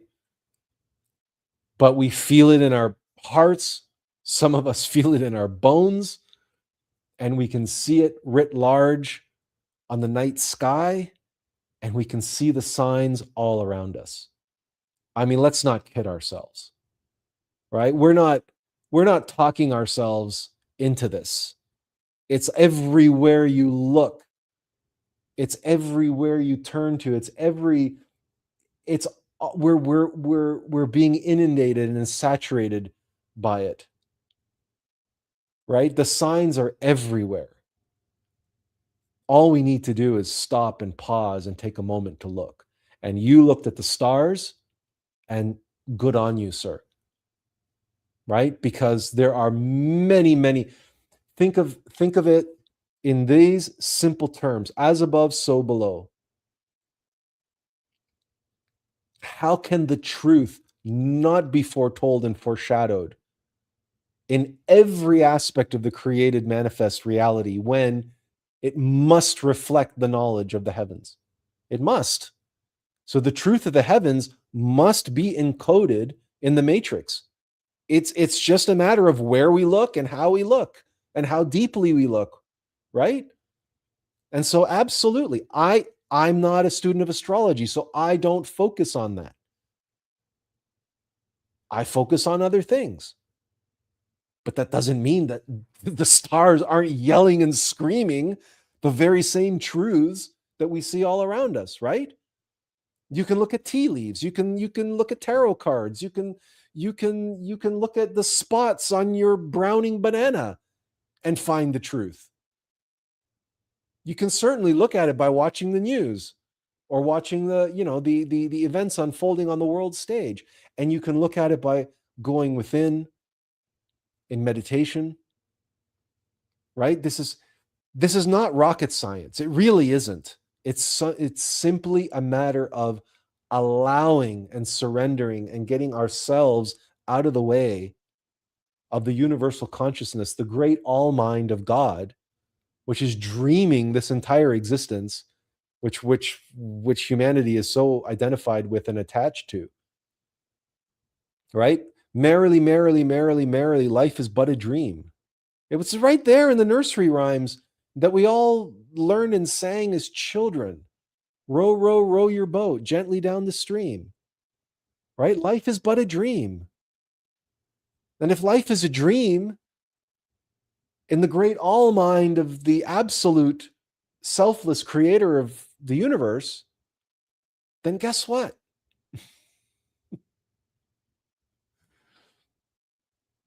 Right? That dream cannot be absent of the fundamental building blocks of objective truth. You cannot divorce the creator from his creation. You cannot divorce the dreamer from his dream. And that is why you can see in the heavens, writ large, the same truths that you can find within yourself. And so that when you see those truths in the heavens and they resonate in your heart, and you make that connection from the microcosm to the macro, to the not just the macrocosm, but the megalocosmos, you're like, aha. And then you have that connection to truth.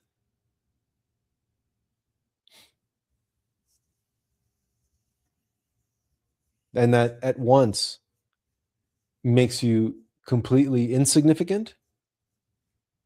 And yet you're here now. That is significant and is of paramount significance to your individuated essence of God within. So let the big changes coming over the horizon reflect on the path of your higher self, and you, his faithful servant, the one who's the conduit to allow for these observations, and the one who is the vehicle to allow for the path to descend and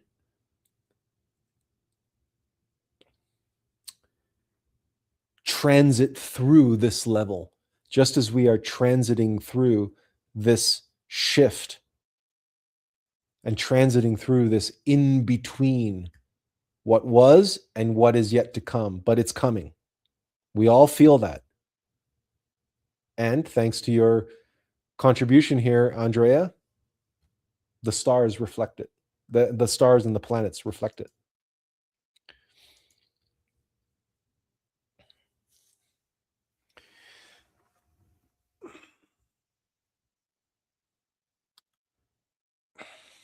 I think that's actually a very nice and poetic way to maybe bring today to a close. I don't know about you. I unless you have more questions to ask or contributions to make, I think I've pretty much said all that there is to say on this subject for today.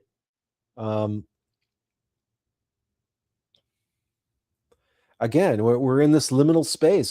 We're just in between, right? It's just I don't see any reason to stretch things out and to fill the void with undue nonsense or undue content just for the sake of stretching out the time. Unless you have more questions or comments, questions to ask or comments to make, um, I just as happily wish all of you a very happy and prosperous new year. I hope that you make the best use possible of this in-between space. Remember your divine mother, remember the womb, and think of these days, this period and this time and these feelings that you have of being disconnected from who you were and what was, and continue that process of like cleansing and purifying yourself, like attuning yourself and really releasing yourself from all attachments to the past. And yeah, work on those habits. I mean, this is why people make New Year's resolutions and all this kind of stuff, but we're talking about something a little more profound and a little deeper than that.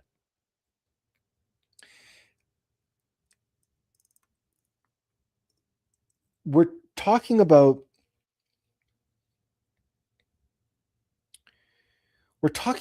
bringing yourself, like, whitewashing the canvas.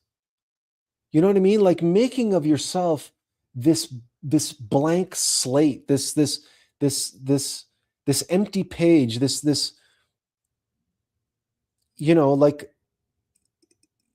you are preparing yourself and allowing yourself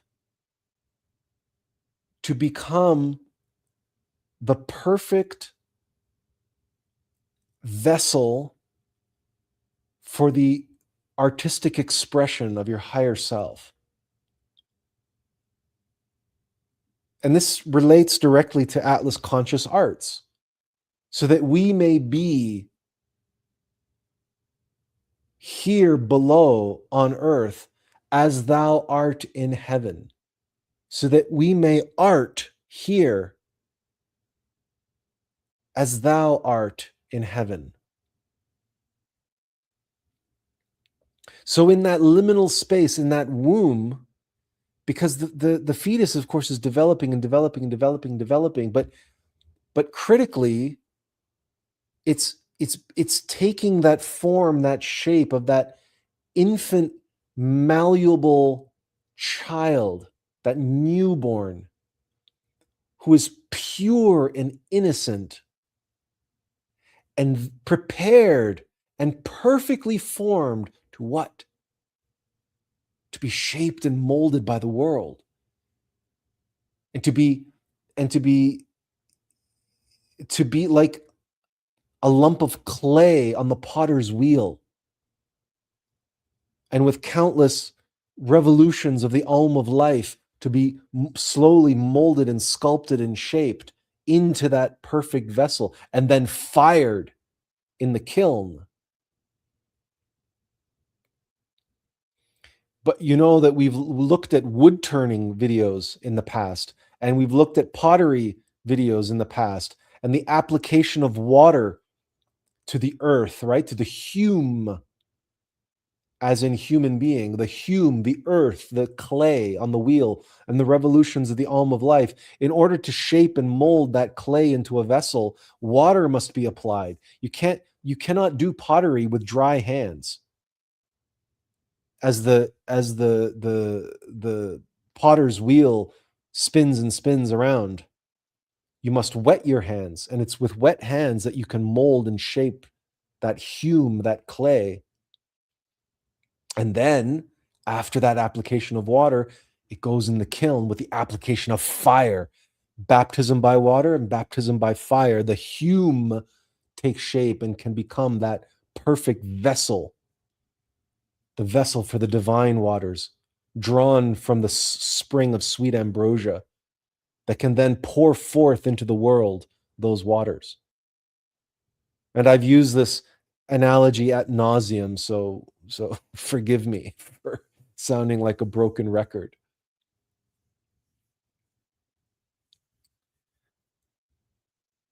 But yeah, if in this in between state you can put yourself in that mind space and purify the clay, get all the little imperfections, get all the little, little gravelly grains that don't belong there, to purify that hume,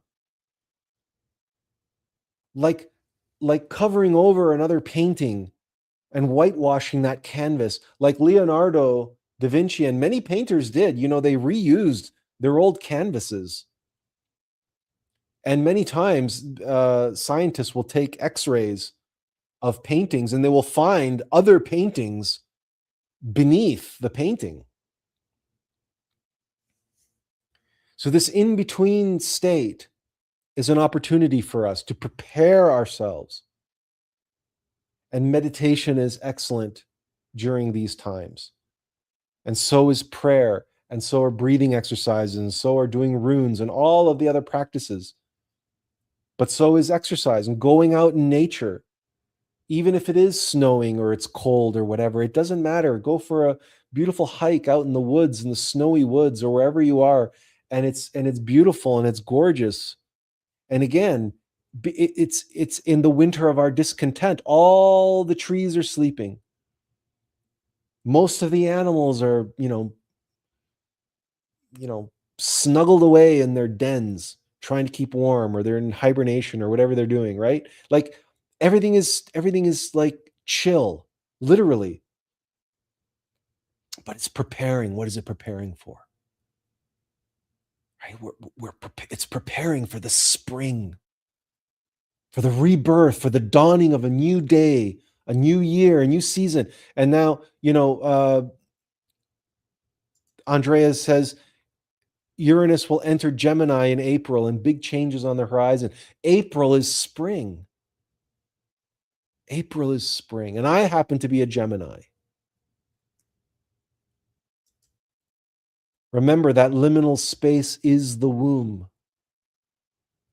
And if the fetus is being developed into that perfect, malleable hume that can be turned into a perfect vessel, then let us take advantage of this in-between space to do that and be that, so that when the changes come, as I said earlier, we can maximize their effect in molding and shaping us into that perfect vessel.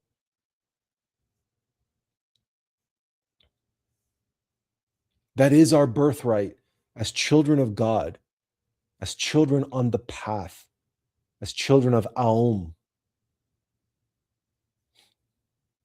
the analogous ultimate methodology. So that no matter how baffling the new year and what it brings to us, we, like water, make the best use of those baffles. And we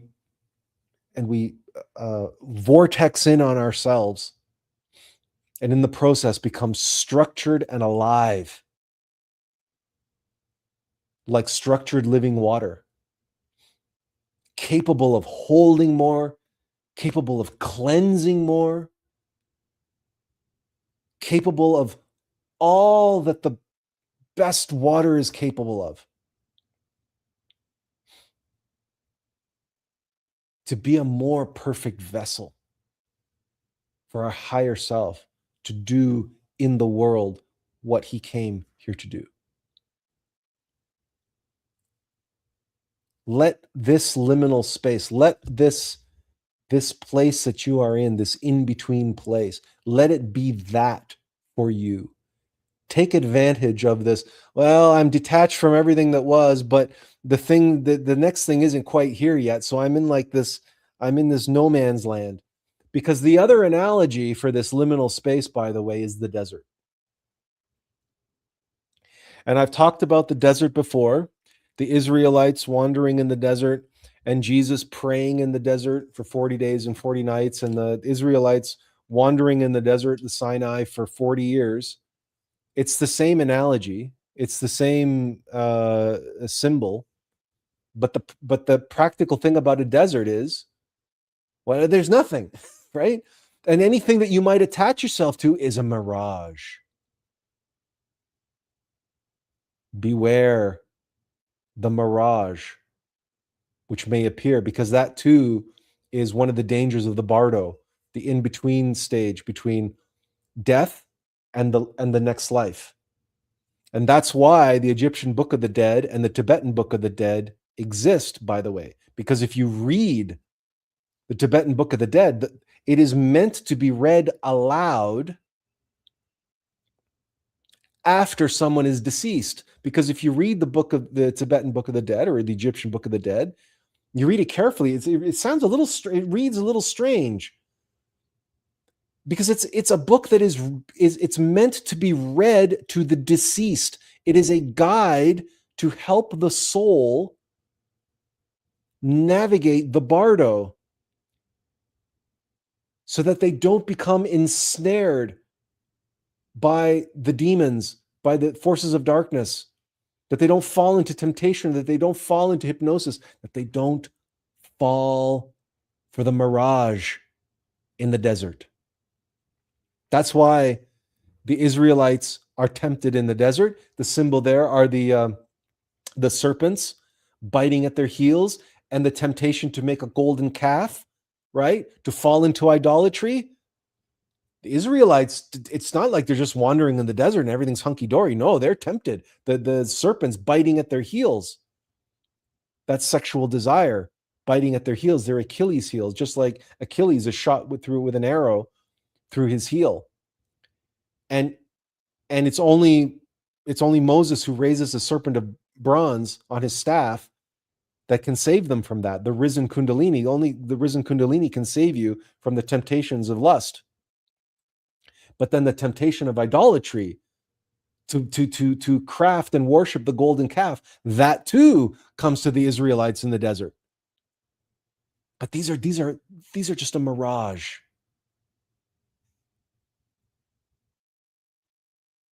But a desert waits for what? Even now, if you've been paying attention, and you will see that thanks to global warming, many of the deserts, the desertification is being reversed in many places around the world. And many of the deserts, which were once formerly lush and green, are now being transformed once again back into green spaces.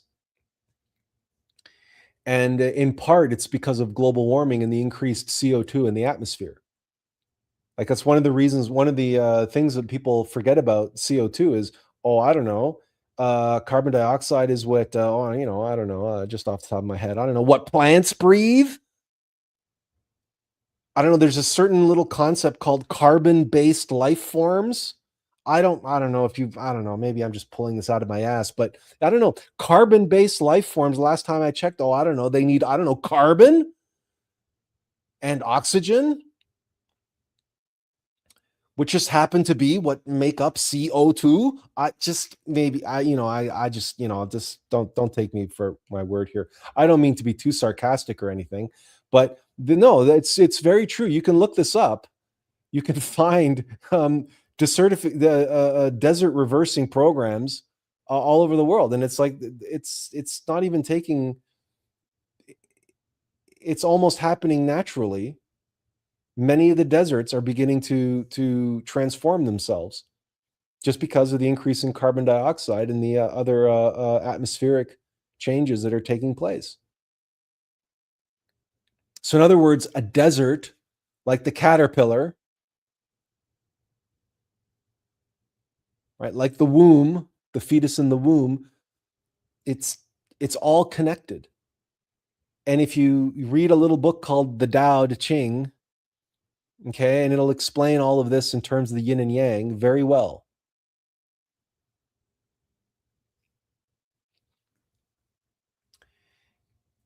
And unfortunately, or related to this, I remember at the beginning I was speaking about these pressures and this potential energy, and how eventually it must, if you keep dialing up the pressure, eventually it must explode in a kinetic basis. It's just basic physics, but it's basic anything.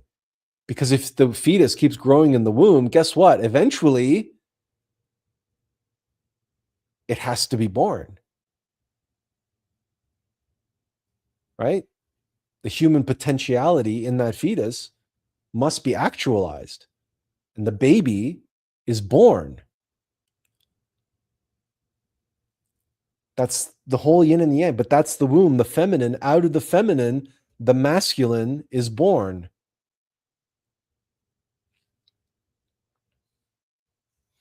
The active, the kinetic, the new life is born out of the womb of the divine feminine. But so too, the divine androgen is born of the union of masculine and feminine. We then are that womb. And what's building inside of us and what's growing inside of us is that energy, that fire, that potentiality of pure selflessness, that fire and light, that Christic force of selflessness is building and growing inside of us. We are the womb for that to be born into the world.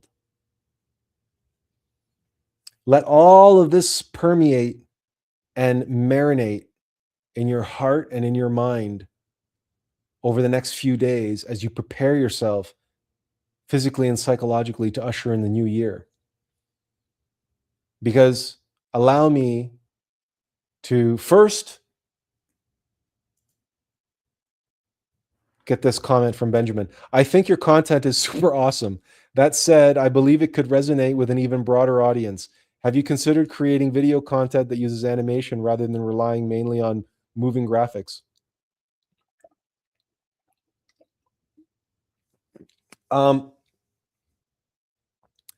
I have considered many things, and uh,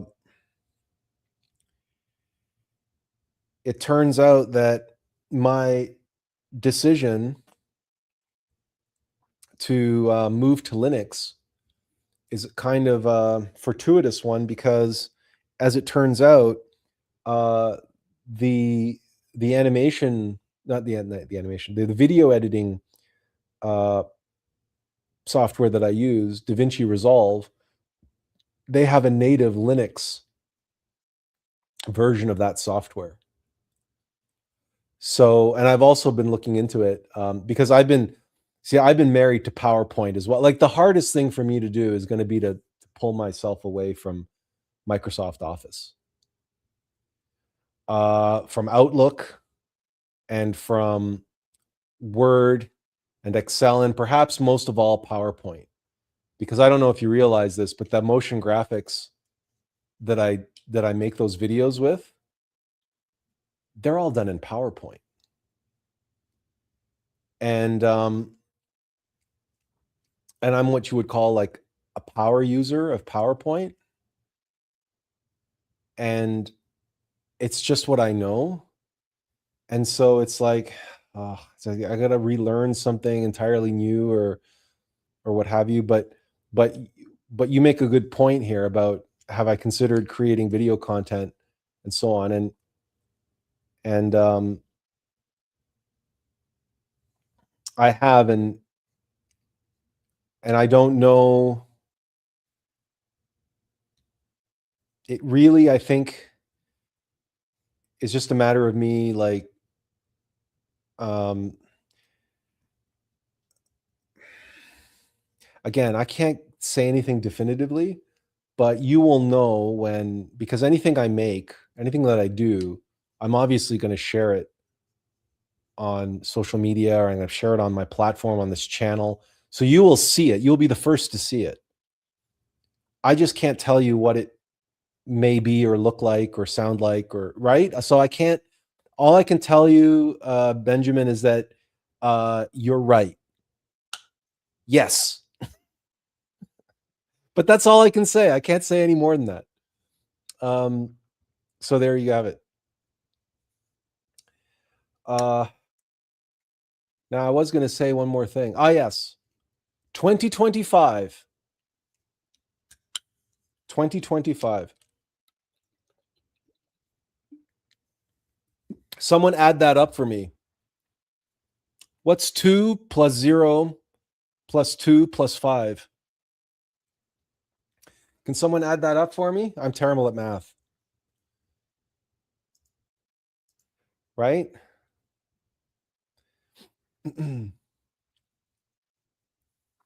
Let's maybe do this together. Hang on a second. Let me get my trusty drawing tablet, which I haven't used in a long time. Oh, okay. Benjamin did it for us. Okay. 9. 2 plus 0 plus 2 plus 5 equals 9. Okay, so what is 2 plus 0 plus 2 plus 6? Let's see. Who's first to do the math? Who's on the ball with the math today? Benjamin again. It's 10.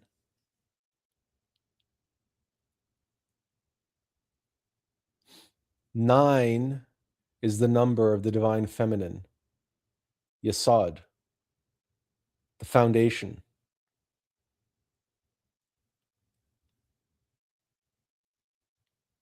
9 is the number of the Divine Mother, the womb. 10 is the Alpha and the Omega. 10 is the number of God, the all and the nothing, the yin and the yang, the absolute abstract space, and the manifest universe that is born of it. The Alpha and the Omega, the all and the nothing, masculine and feminine. Yeah. The perfect 10. We could go on and on and on and on about the number 10, but the number 10 is born of the number 9. And the 2026, these big changes that are coming, and this space that you feel yourself in now is this liminal space that I've described as the womb, the tail end of this number 9 that we've been in. 2025, 2 plus 2 plus 5. But now we're moving into 2 plus 2 plus 6.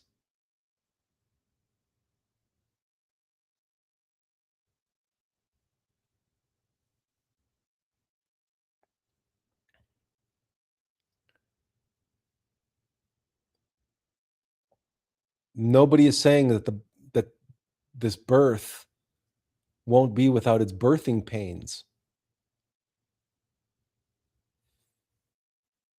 It won't be without its labor. That it won't be messy. But I, for one,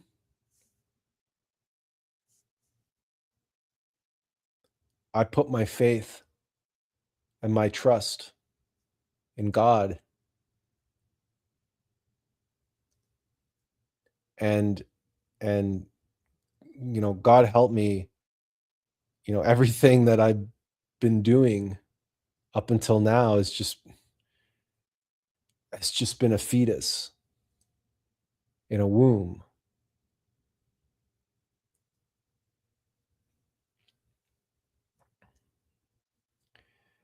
And if you feel yourself in that liminal space, that space in between one life and the next,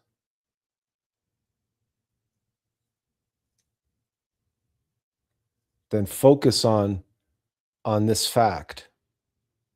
Focus on that number 10, on that Alpha and Omega, the everything and the nothing that is born of the number 9, the Divine Mother. And make that the focus of your prayers and meditations. And focus your practice over the next few days or weeks or months as we await the dawning of a new day and the arrival of a new spring, when Jesus resurrects in April, when the Christ rises from the dead in April, as Andrea expressed here, that Uranus will enter Gemini in April. Gemini are the twins.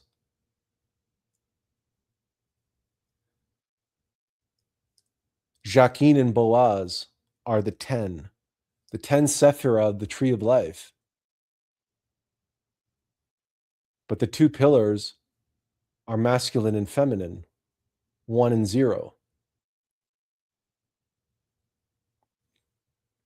That's Gemini.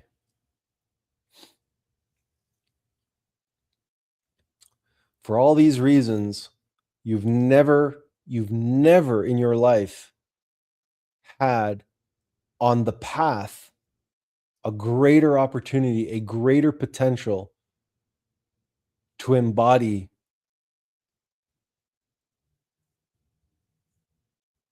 the birth of Christ in your life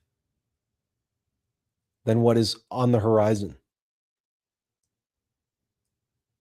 But whatever it is that you have to still shed from your old self and detach from all the things that you were attached to and connected to and before, but now you're freeing yourself of all of that. And you're in this liminal space, and you're preparing to be born. What is to be born is not you being reborn, it's that Christ being born in and through you. Andrea reminds us that Uranus is the planet of revolutions, and it says it rules Uranus. It rules Aquarius. And we are in the age of Aquarius.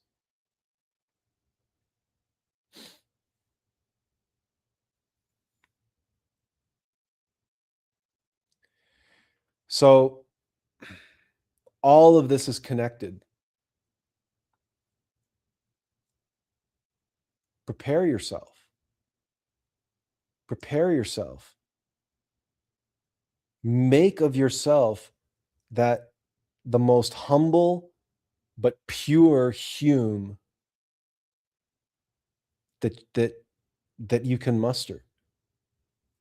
Clean and wash that canvas. Prepare yourself, because the great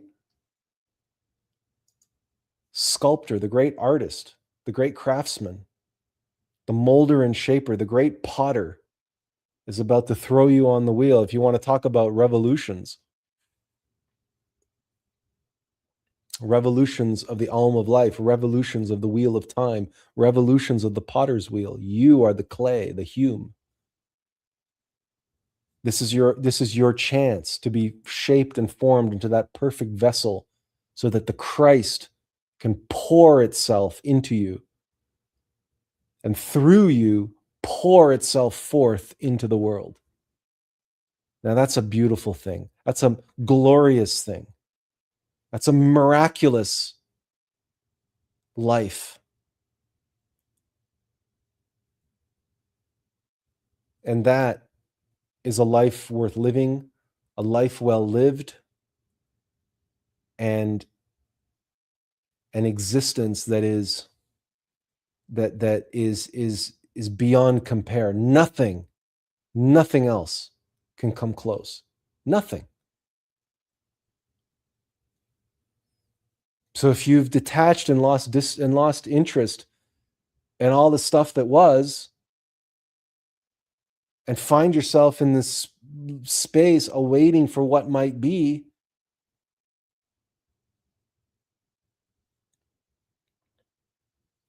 then I put forth and propose to you that this is your opportunity to position yourself as a devotee, as one who surrenders in humble service to your innermost Lord and Master.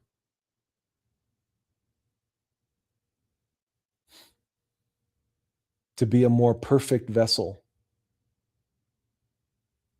for that essence of selflessness that this world, this humanity, so desperately needs to flow into the world right now.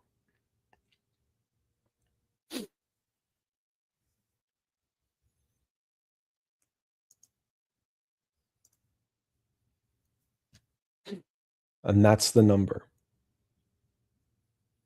That's the number of 2026.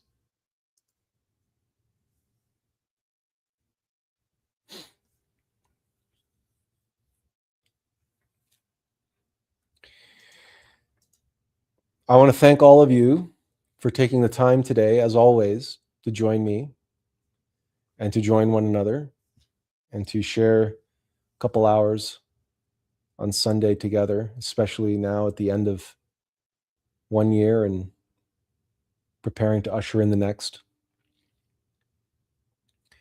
I once again want to wish you all a very prosperous, but in the most highest sense of that word.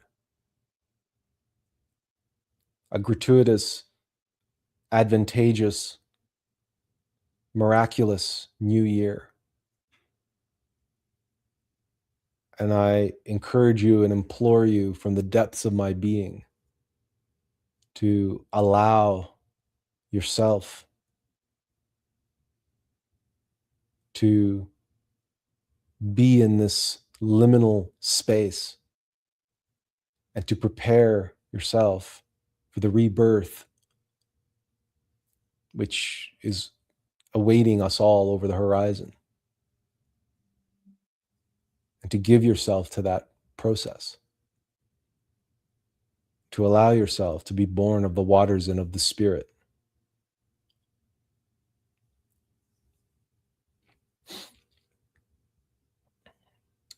And I will see you all in the new year next week. Benjamin says, wishing you a blessed and prosperous new year, sir, and thank you sincerely for your kindness. Well, thank you, Benjamin, as always, for being here. Thank you all once again. I look forward to seeing you all again in the new year. And again, on for New Year's celebrations, New Year's Eve celebrations, please be responsible, don't drink and drive, all that good stuff. What I'm supposed to say. Yeah, so until then, all of you, take care. And as always, I wish you all in ventral peace. Take care, everyone.